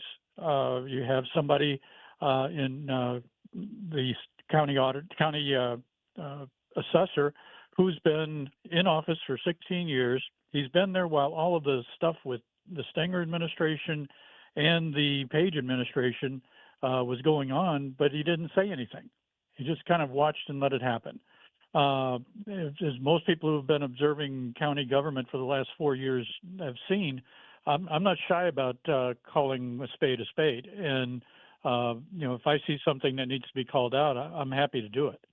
And so I think that, I have a record to run on. He has a record to run on. So hopefully that's what it comes down to. Okay, so let's look at let's just say the next 4 years. With this term that's coming into be after the general election right here, St. Louis County has literally lost population. Now, I think that a lot of that was Sam Page and Faisal Khan's sort of tyranny, running businesses and shutting down schools and that sort of thing. So the county itself has lost population, which means a loss of things like tax bases, which means loss of economic activity to St. Charles and even to Jefferson County. So how do you stop the bleeding to start with? How do you make St. Louis County more appealing to businesses, more appealing to homeowners, to young families, to whoever it is that you want to attract here, to obviously have all of those residual effects when you attract population and businesses? That's a great question, Mike. And I think that what I'm going to be focused on, and my number one priority, is going to be jobs and bringing jobs back to St. Louis County. Because if jobs come back to St. Louis County, then the people will follow those. I think that we have an opportunity. We have to attract and retain the businesses we have, but we've got to get out of their way. Right now, the red tape in St. Louis County for anybody trying to start a business or to move a business here is just ridiculous. And businesses just give up and find someplace easier to do business. We've got to change that. And the way you change that is just to streamline the processes. When I was the mayor of Fenton, we did exactly that. If somebody wanted to put a deck on their house, for example, they came in, they left with their building permit. We didn't require them to go get a stamped set of engineered drawings or any of that stuff that is nice to have but isn't necessary for 99% of the homeowners and what they're trying to do. I was at a conversation a couple of weeks ago with a gentleman up in Overland who had been working with the county for more than 6 months trying to get a deck put on his house. And it's that kind of stuff. I hear those horror stories all the time. That's the number one thing. The other thing we have to do is focus on making people feel safe in St. Louis County. We get painted with the same broad brush that the city has in terms of crime, and we need to change that image. And we need to change it by giving people the opportunity to see more police officers on the street in their neighborhood. And as I've been telling people for a couple of years now, if you don't feel safe in your home, then you're not safe. It doesn't matter what the statistics say. So we need people to feel safe in their homes and their neighborhoods, because then they're going to be telling people, hey, come live in, that they think are moving. Hey, come try and check out my neighborhood. There's homes available and it's safe here. And that's where we really need to get back to, is in giving everybody the opportunity to succeed. How do we get to that? Not just the actual safety that the statistics can reflect, but to make sure that people are feeling safe and legitimately, rightfully feeling safe. What needs to improve? Because obviously St. Louis County's got pockets of big problems, particularly North County, but it's better than what we see in the city itself. So how do we go from where we are right now to a safer overall county? Well, I think what we do is we let the professionals who are in the business of law enforcement do their jobs. We need to give them the funding that they need. We need to give them the resources that they need. And we need to support them in their efforts. What I hear frequently from police officers is the Page administration just has not supported them whatsoever.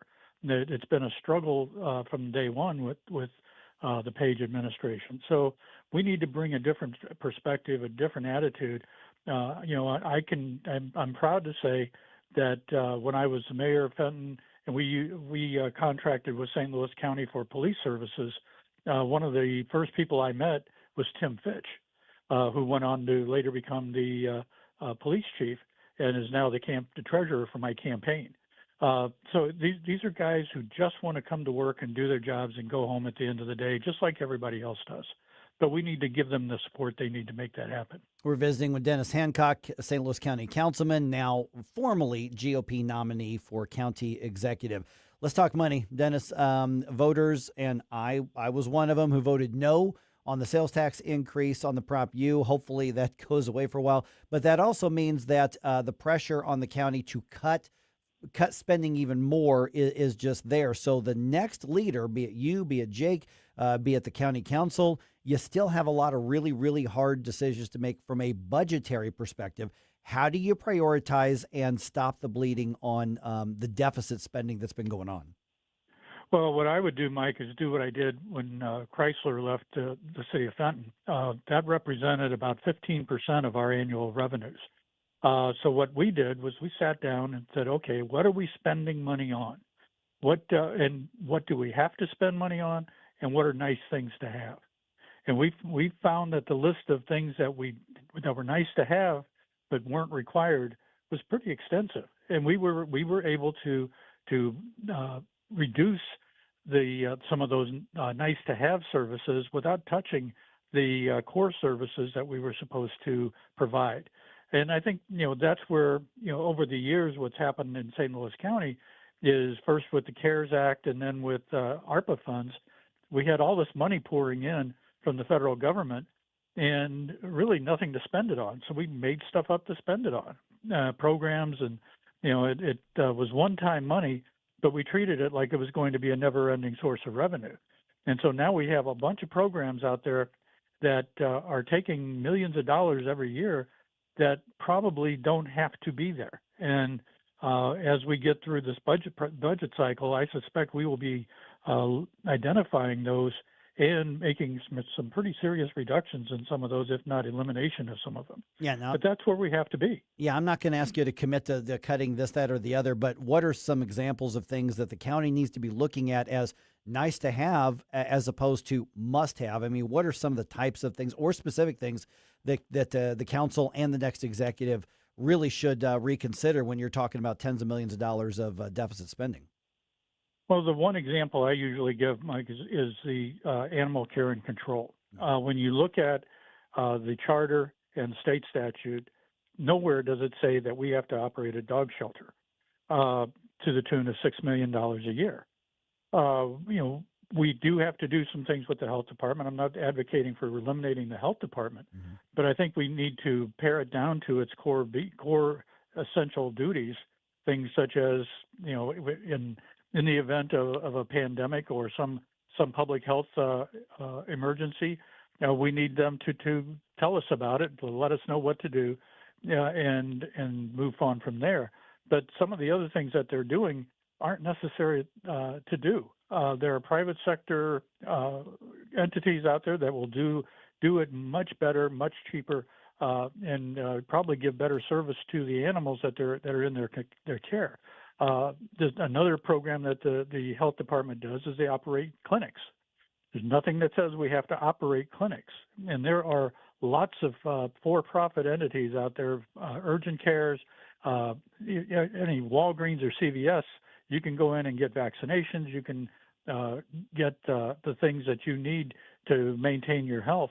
And I just think we need to look at those things and where are we competing with the private sector, and really should we be competing with the private sector? Because my experience with government is if government competes with the private sector, government loses about 99.9% of the time. And also drags down the market that generates. I mean, that's the thing about the free market, why I'm such a free market guy, is that when you have the competition, you have to be better and more efficient and offer better prices in order to win.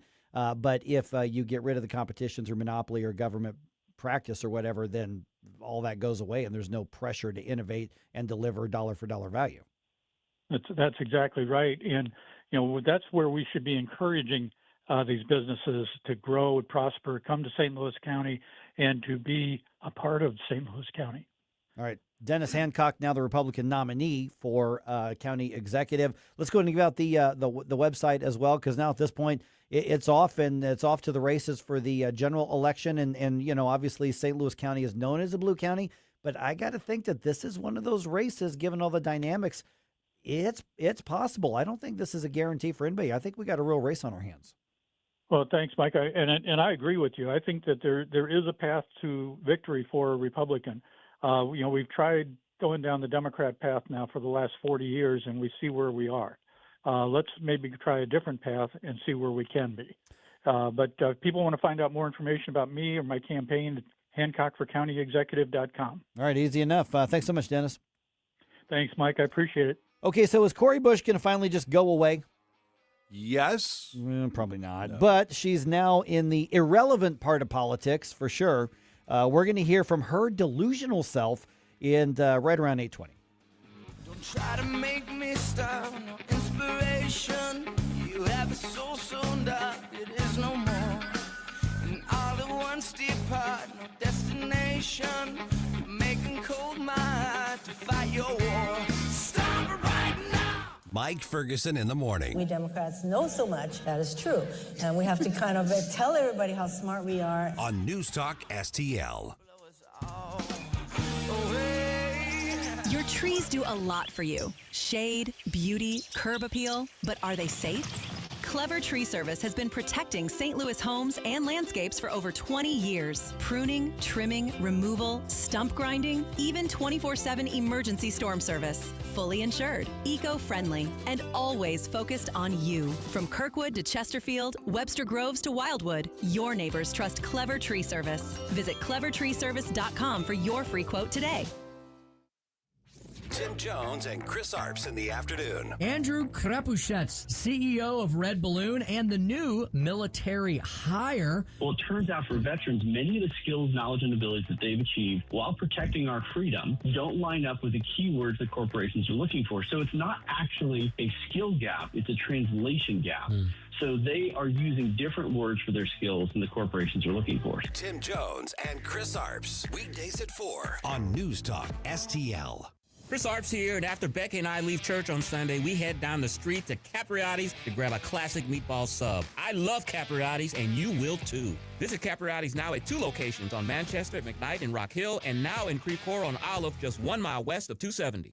Looking for a hardware store that treats you like family? Welcome to True Value Schneider's Hardware, your local gem in Old Town St. Peters. For over 100 years, we're proudly serve you St. Charles County, providing everything from lawn and garden supplies to plumbing and electrical. Need a bolt or fastener? We've got you covered. And don't forget, we're a steel dealership. Whether you need sales, parts, or service, ask for Charlie or Jerry when you come in. We're here to help. Call 636-278-4461 or visit us online at truevalue.com/Schneiders.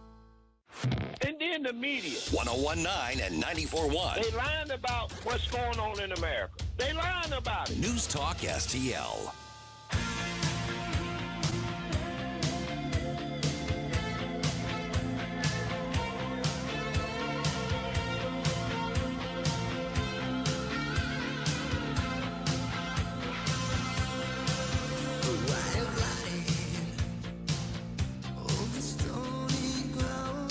The Mike Ferguson Show is one of my favorite programs. In addition to Larry Connor's USA, catch my program at 6. Now, back to Mike. You know, Cori Bush just not accepting her irrelevance yet. It hasn't set in yet. No, it has not set in. At some point, this is going from amusing to eye-rolling. You know, and obviously, I don't have a huge say, and I'm not hugely in the know about Democratic politics here in the St. Louis area, but we did know that the whole country was watching the race between Cori Bush and Wesley Bell because it was another aspect of just how much is the overt DSA socialist sort of, remnants of the squad, how much of that is resonating. And in the heartland, Democratic voters in this area said, we would rather side with the definitely on the left, but the non-crazy part of Democratic politics, whereas in other parts of the country, they're saying, no, we like the crazy people. And, what the election between Wesley Bell and Cori Bush, yes, it was about Wesley Bell and Cori Bush, but it was also an indicator of what's the mindset of the Democrats who make up, obviously, the city and a lot of the region as well. And I'm going to give you a little secret here, and I've said it before on the air. Republicans around the country wanted Cori Bush to win.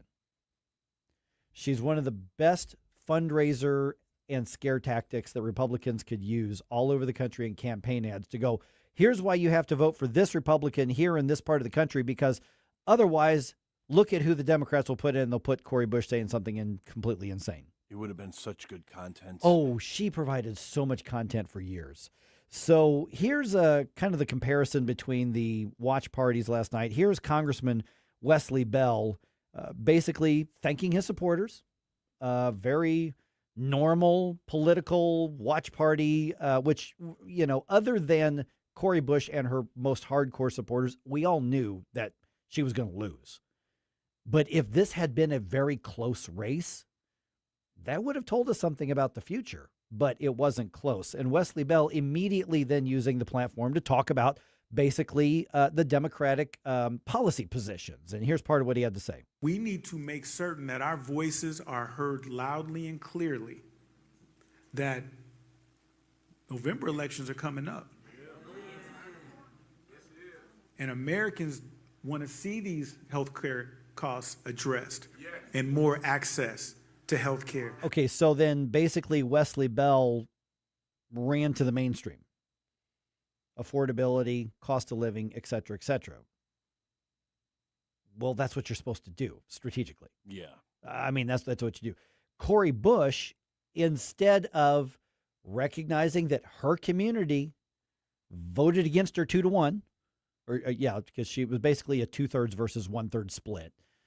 So her people, her community, as she always wants to put it, said no to her in a big, massive way. They said, we're done with you. Mm-hmm. But she still was, stomping around and basically saying, don't you know who I am? I'm the leader, and here's part of what she had to say. And there's a lot of kind of yelling and stuff in the background. So I think it's clear enough that we can get through this. But here's part of her not accepting that she doesn't have a say anymore. You were bamboozled and you were deceived by those ads. So if somebody has to smear someone else with $5 million worth of lies, then that means that they have no story. They have no vision. They have no value for you. Never have. Never have. And so again, you call him to the carpet. Call his office. Go to his office. This is your representative. Yeah, hey. His office belongs to you. Remember that. So go to the office and go see about him. We ain't violent. No, because that ain't who we are. We're peacemakers. That's why we stand for Palestine. That's why we stand against anti-Semitism. That's why we stand up for Congo. And we stand up for Cuba. And we stand up for Detroit and Mississippi. And that's why. Because we are the peacemakers. But in order to be real peacemakers, we got to be willing to have some courage to go out and use it. So we got to go use it. Make him work for St. Louis. Yeah. Oh, God. There was a lot going on there. A whole lot was said, but I don't think very much was said at the same time. No, there were a lot of words, but not a lot said there. It's like we're going to go from point A to point B, but we're going to do points C through Z before we get to B. If they never, So here, so we stand for Palestine, the Congo, Mississippi, Detroit, some other places. Because we are St. Louis. But make him work for St. Louis. Well, maybe if you worked a little harder for St. Louis. Oh, my goodness. Oh, my goodness. And I understand that there are times to break traditions, that doing things the way they've always been done is not a good enough reason to keep doing things. Typically when you lose, especially you lose handily, the classy thing to do is, it didn't go our way tonight, unite as a party and that sort of thing. That's not what she was doing. No. And there's even nothing wrong at all with saying, hey, that's still your representative, hold them accountable. Sure, absolutely. But this wasn't just a rejection of Cori Bush. She's essentially persona non grata at this point. She understands that she's the socialist representative by brand. And I mean that by brand. She put out a social media graphic with her and then basically saying, here's who thinks you should vote for Cori Bush. And it was every ultra super left wing, including many with communist in the name and, pro-Islamic organization. I mean, all of these reasons that normal, even left of center people would look at that and go, ooh, that's why I should not vote for you. Mm-hmm. And so she's in that bubble, and we all tend to get in our own bubbles to some degree and think that we're bigger deals than we actually are. But she's in that bubble to the point where she still thinks that she's a thought leader. Well, you have to have coherent thoughts to be a thought leader. Yeah, I haven't talked to Wesley Bell in a long time. I know Wesley Bell. He's I would say a friend. I don't know him that well, but he's an acquaintance. I've talked to Wesley a number of times. I've had him on my old TV show, stuff like that. He's never going to be a leader in Congress. He is going to be a reliable vote for the Democrats in a very reliable blue district. But he also has relationships with the rest of the contingent from Missouri that he's going to be able to direct some resources into St. Louis. Whereas Cori Bush went in her 2 terms, slashed and burned as much as she could, even to the point of being anti-Boeing, and wouldn't even meet with her constituents because of her bigotry towards Jewish people in Israel. And so she's going to have to find some, I don't know, MSNBC type of offshoot to go do something. She can try to find some other way to grift her way through now that she's not going to be able to grift her way off of taxpayers with the salary and the per diems and stuff. But this was a message not just that voters liked Wesley Bell. I think they're ambivalent towards Wesley Bell. He's a likable guy, personally. Really, he is. He's a likable guy. But I think this was more no to Cori Bush. And Wesley Bell's fine. I mean, I think that's the way a lot of Democrats, it's like, can we just stop being embarrassed? Wesley Bell will actually be able to do some things for St. Louis. Now, maybe programs and funding that I don't like as a conservative because it's big government. But the votes between Wesley Bell and Cori, what she would have voted, they're about the same. I don't think you're going to see a big difference in how the two would have voted. One would have embarrassed St. Louis. Wesley Bell will not. I'm just waiting for her book tour to come out. At some point, it may be long enough that she could have time to read the book and find out what's in it. Now, Jefferson County voters will have new leadership soon, and it's probably going to be Tim Whitney. The Republican nominee for county executive joins us at 8:35.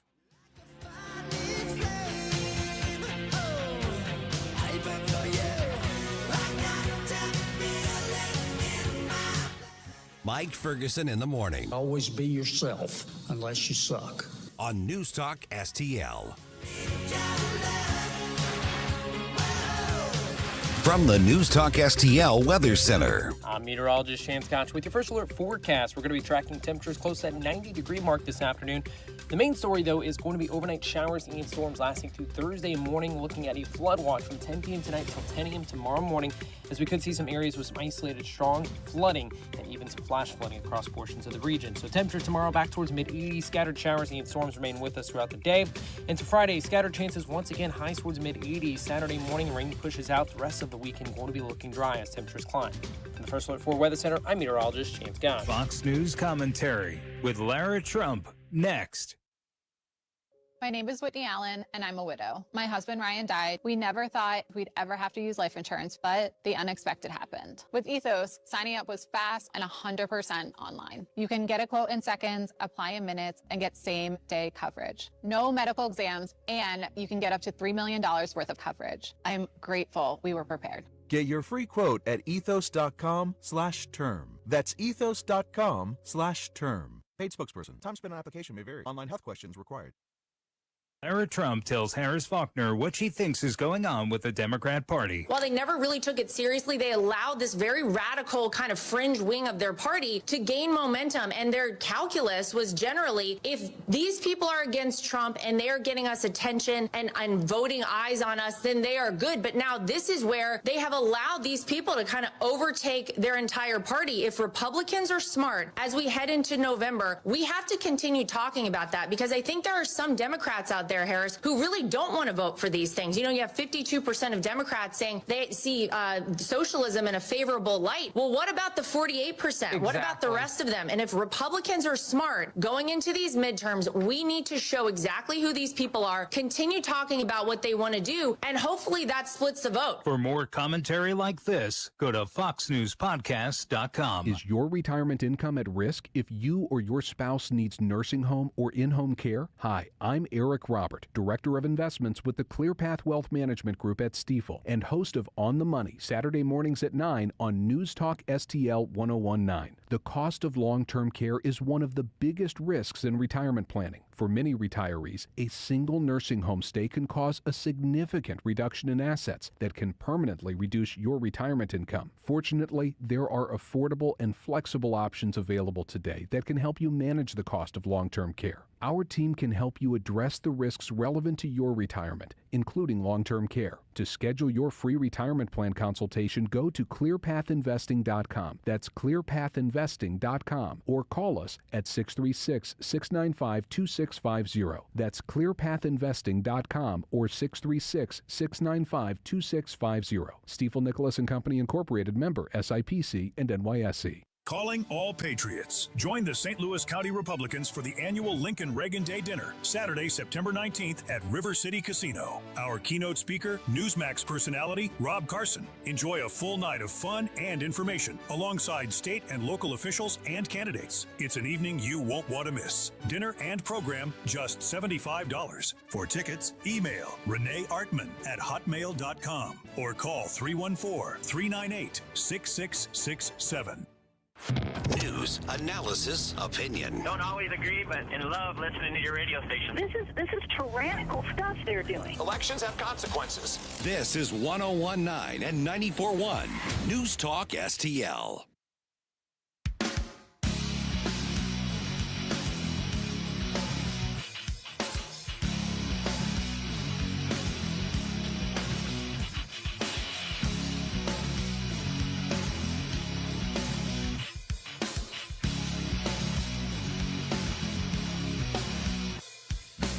Hey folks, Jamie Ehlmann here, waiting for you for the 3 Martini Lunch, the Common Sense Radio, the Ehlmann Report on News Talk STL. Now back to Mike Ferguson in the morning.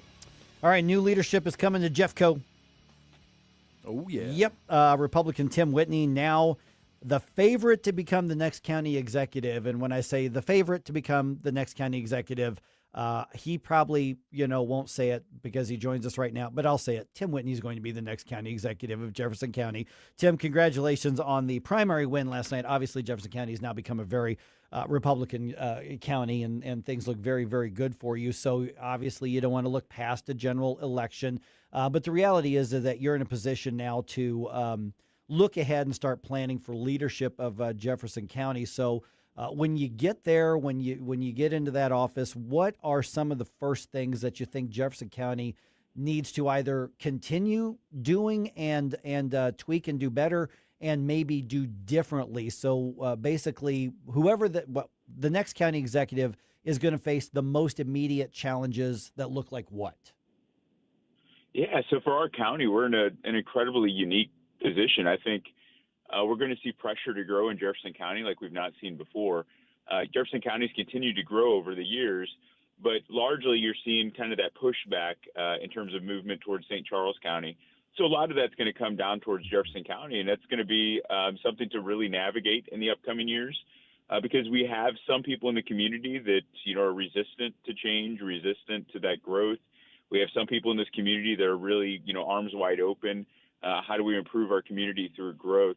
So that's going to be the biggest challenge, especially in this first year. And that's going to take a lot of communicating with people and understanding, what do people really want at the end of the day? What are they willing to work with? And then kind of building the county government around those things. One of the things I consistently hear is that we are one of the hardest places to build or establish a business in.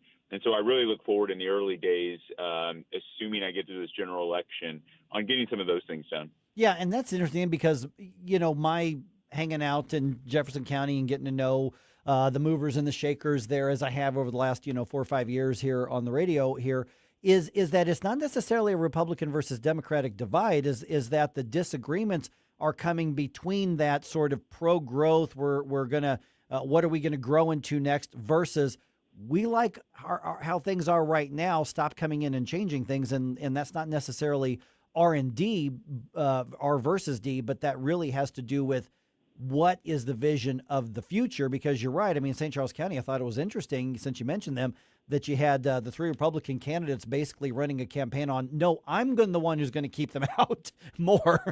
Well, people want to get out of St. Louis County right now. They want to get out of the city, and so who's going to be the one who profits from the other places not wanting basically the migration? Yeah, Jefferson County is positioned really well for it. I think, we're one of the most unique counties in the state, and that we're, part of the greater St. Louis metropolitan region. And so the north end of our county can be very suburban. The south end of our county, we have, beautiful farms. People can build homes on lots of acreage. And so we have everything in between those things. So I think we're positioned incredibly well. And I understand why people do want to not only move their families here, but build their businesses here. I've actually talked to a couple different business owners in the last couple months while campaigning who own businesses in St. Louis County that really want to relocate into Jefferson County because they see it as a community of opportunity. So that's going to be a challenge for the next county executive here in our county, is How do we market ourselves within the region so people understand that this really is an incredible community for opportunity for both families and businesses? When you're looking at bringing those businesses, are there things that the county government needs to proactively start doing, or are there things the county government needs to get out of the way of and stop doing in order to make Jefferson County as attractive as possible? No, I think it's more that the county government needs to take a role in actually helping. And what I mean by that is a number of business owners I've talked to have said, when they've reached out to county and talked about, codes and the UDO and that process for them having a business here, they'll just get like a blanket, no, that's not going to work. Good luck. We'll see you later. And then they're communicating with other counties like a St. Francis County or Franklin County. And those county governments are more arms wide open. Like, how can we help you navigate this? How can we help you get this business here in our community? And that's what we need to do here is we need to change kind of that mindset of how do we help people, not necessarily how do we tell people no, right? There's always challenges with every development, with every project, with every idea. But I think we have to have more of a can-do, how can we help, how can the government serve you mentality.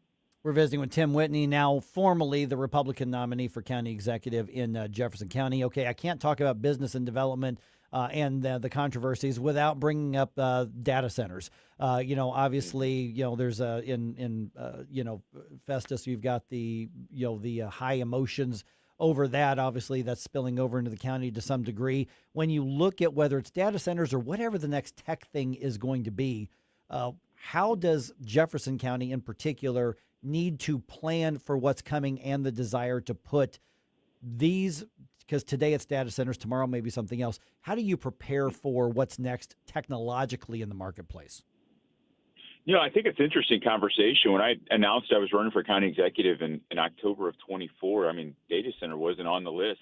It certainly wasn't on, my list of things that I thought was going to be a concern for our future. But now here we are, and it is a considerable point here in our county. We've seen how things have worked in the city of Festus.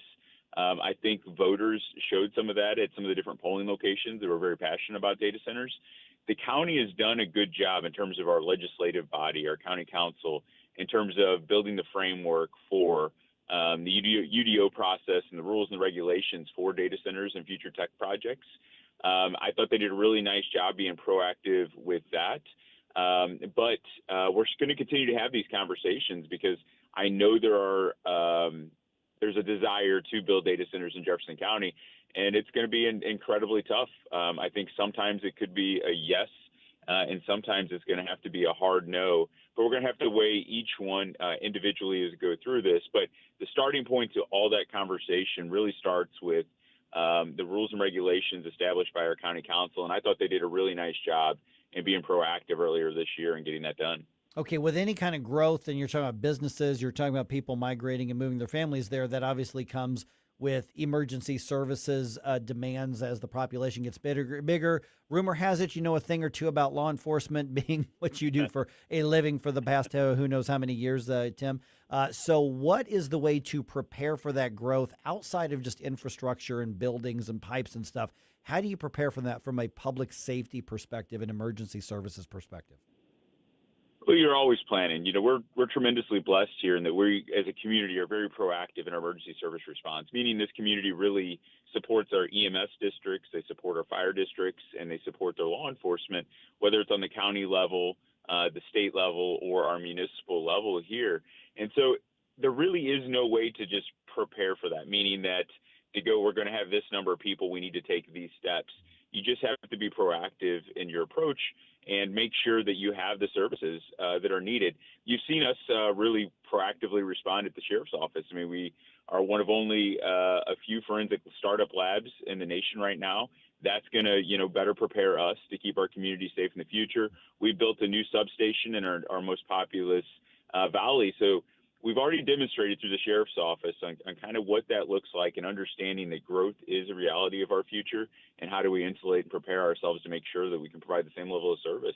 A little bit earlier, we spoke with Steve Ehlmann, who's going to continue as St. Charles County executive. Obviously, we just spoke with Dennis Hancock a little bit ago, Republican nominee for St. Louis County. Now we're talking to you. And in those conversations prior to ours, Tim, there was a reference to, okay, here's how things that the region could do. There's so much a county can do. There's so much a city can do. what would Jefferson County's, or what should Jefferson County's role be in the conversation of the St. Louis region and its growth and safety and everything goes with that? Because it's a different vibe in Jeffco than, say, St. Charles County or Lincoln County or Warren County or something like that. Yeah, without a doubt. If you look at the St. Louis region as a whole, we're actually depopulating at this point. We're seeing growth in St. Charles, Jefferson, Franklin counties. But really, if you look at the region as a whole, we're depopulating. And in Jefferson County alone, our youth population, our under 21 population is about 25%.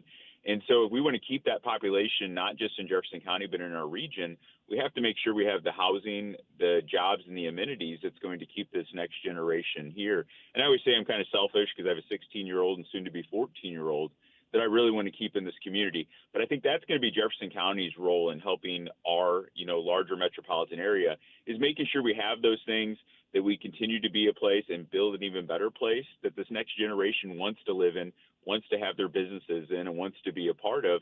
And that helps stabilize the entire region, because, again, if we don't find a way to capture this next generation, they're moving to other cities. They're moving to the Nashvilles. They're moving to the Oklahoma cities or the Las Vegases of the world. So we have to do the things here that are going to keep that next generation, so that not just Jeffco, but our entire region thrives. All right, Tim Whitney, now formerly the Republican nominee for Jefferson County Executive. Website, social media, I think we've already tagged you on social media, but what's the way to check in and learn what you're wanting to do? Because obviously with Jeffco becoming an increasingly red county, you got a good shot in November. That's all I'm saying. I feel good, but I'm not going to take anything for granted. I still got a lot of work to do between now and November, so I don't want to assume anything or take anything for granted. But you can learn more about me at Whitney4Executive.com. You can follow me on Facebook at Tim Whitney4Executive, and I'll continue to be anywhere and everywhere for the next several months as I have the last couple of years. That was a picture-perfect candidate response to that question, Tim. I appreciate it. All right, Tim, we'll talk to you again soon. Thanks so much. Thanks, Mike. All right, we're going to do another wrap-up here of some of the decisions that were made voting-wise yesterday. Massive, massive loss to the Amendment 4 and Amendment 5 issues last night. Not just they lost, they went down hard. They didn't just go down in flames. They went nosediving down in flames and left a big old crater as well. So we'll cover all of that just ahead right here on 101.9, 94.1 News Talk STL.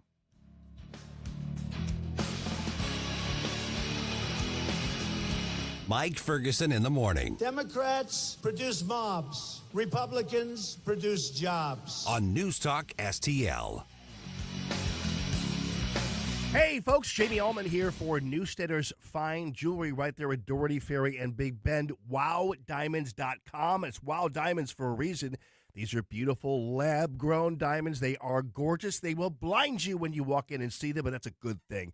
Great engagement sets, wedding sets, all these beautiful God-created gems, sapphires, rubies, you name it, garnets, and also all the gold you need, and the famous bull of a watch, WowDiamonds.com. Simply Health with Dr. Brian Deloney. Statins lower cholesterol, but do you know how they actually work inside your body? And what if there were natural approaches that work through completely different biological pathways? This week, we're diving into cholesterol science you probably never learned. Don't miss it. Simply Health with Dr. Brian Deloney. Saturdays at noon on News Talk STL. To find out more about Simply Health Integrated Medical, log on to simplyhealthintegrated.com.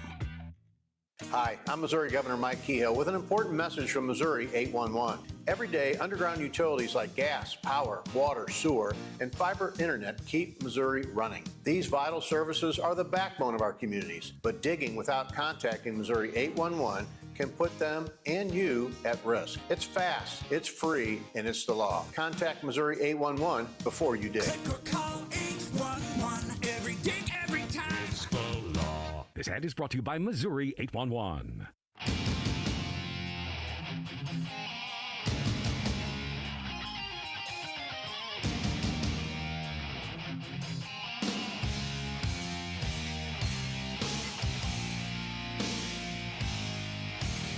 Hi, it's Vic Porcelli. And Ken. Hi, Ken. Hey, Vic. Ken and I are on every Monday through Friday here on News Talk STL. Right now, you're listening to Mike Ferguson in the morning on 101.9 and 94.1 News Talk STL. Whoosh, my morning people. Seeing a lot of these questions and stuff coming in on social media. We're talking to different candidates. I wish I had time to get to all of those because there are some really good questions and comments that are coming in. Here's the thing. Steve Ehlmann and Tim Whitney, Dennis Hancock, probably Jake Zimmerman as well. They're all going to be on the show again, so we're going to be able to get to as many of these as possible between now and the November elections. Because what's interesting is that in this region right here, the St. Louis County executive race is going to be one to watch. The rest of them were decided last night for the most part. You know, I argued that the two biggest, most important issues to the region, one, the St. Charles County executive race, the primary race, well, that's been decided. And I still think that was the most important candidate race in the region. And obviously Amendment 4 to me was the most important one in the state, and that went down hard, which we'll get into those numbers here in just a second. So from this point on, the partisan legislative executive type races, other than St. Louis County, pretty much decided. The primaries decide these. So Amendment 3 is where we're going to start up, and we're going to start up tomorrow on talking about that, because with the defeat of Amendment 4, I'm now really worried about Amendment 3. I think that's a good concern. Well, not a good concern, but I think it's a valid concern to have. Yep, exactly. All right, it is 8:50 right now. So what do we make of the landslide defeats of Amendments 4 and 5 in Missouri? And we do know what Missouri's next lineup of Congress critters is going to be. And also Secretary of State Denny Hoskins yesterday making it clear that the fight over the new congressional map, not over.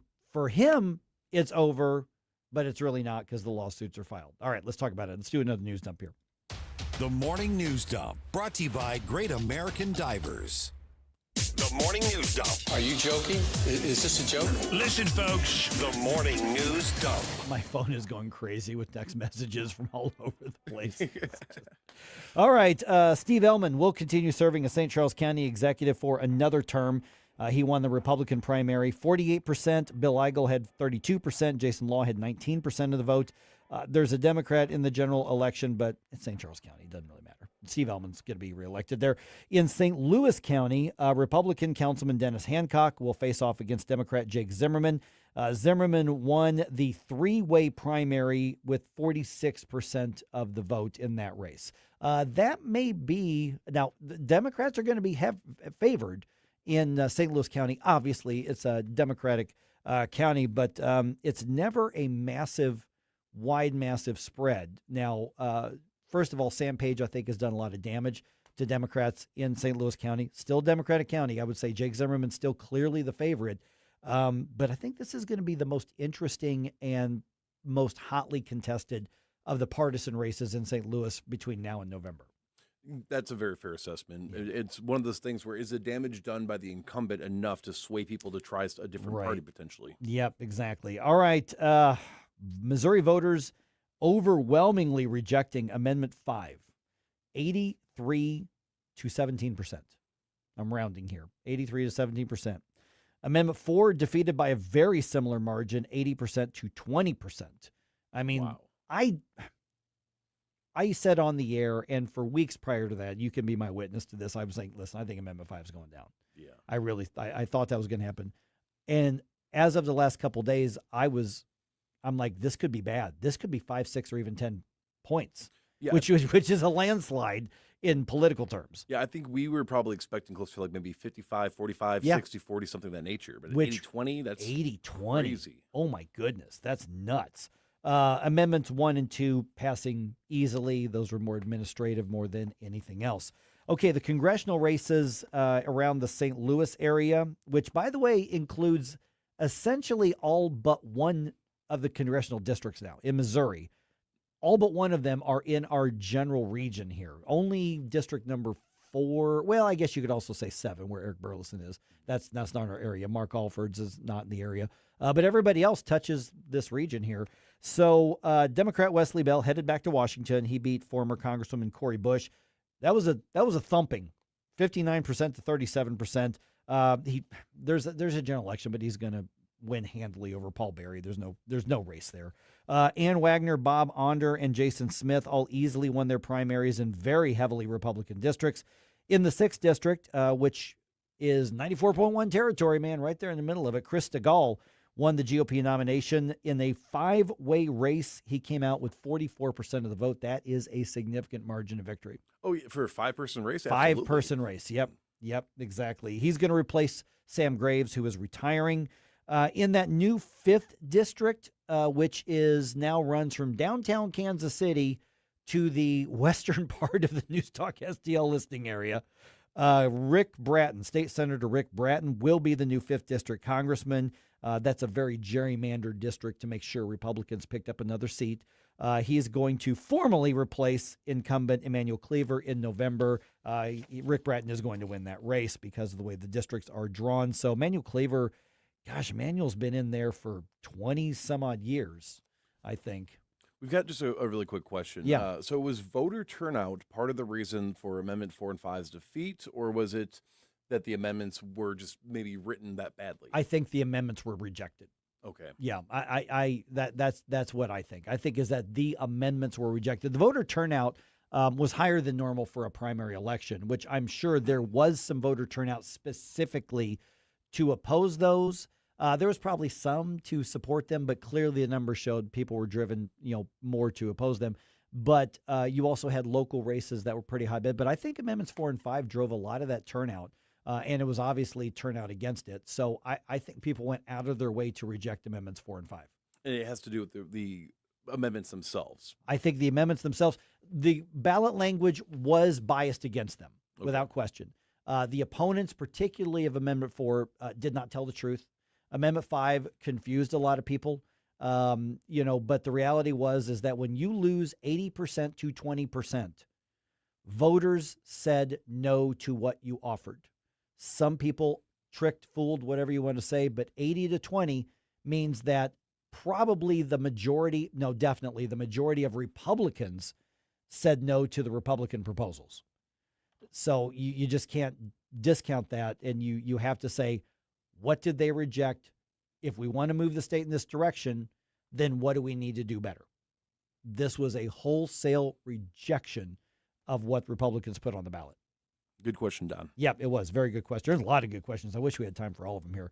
Okay, the courts are going to decide if Missouri's new congressional map can be challenged by a referendum. So on Tuesday, Secretary of State Denny Hoskins announced that he made the decision to reject the effort and rejected putting it on the ballot. At issue is not the number of signatures turned into the challenge, the new congressional map, but the fact that the referendum itself is null and void by virtue of the fact that it is unconstitutional. Okay, so this is the referendum backed by a group called People Not Politicians, which is a very left-wing group. They turned in over 350,000 signatures, which is far more than what's needed to put something on the ballot in a normal situation.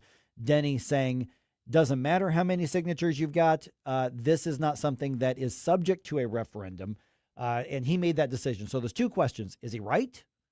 And secondly, is he allowed to make that decision on his own with the Secretary of State's office? Lawsuit's already been filed to try to overturn his decision on that.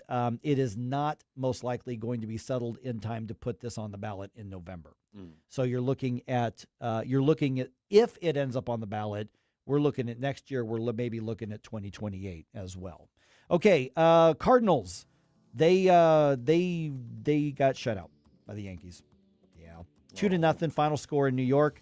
Final game of that series is at 6:05. Each team's 1-1 apiece. Andre Palante going to be on the mound for the Redbirds for this one, and the road trip just continues for actually several days after this. They're not done with the road trip.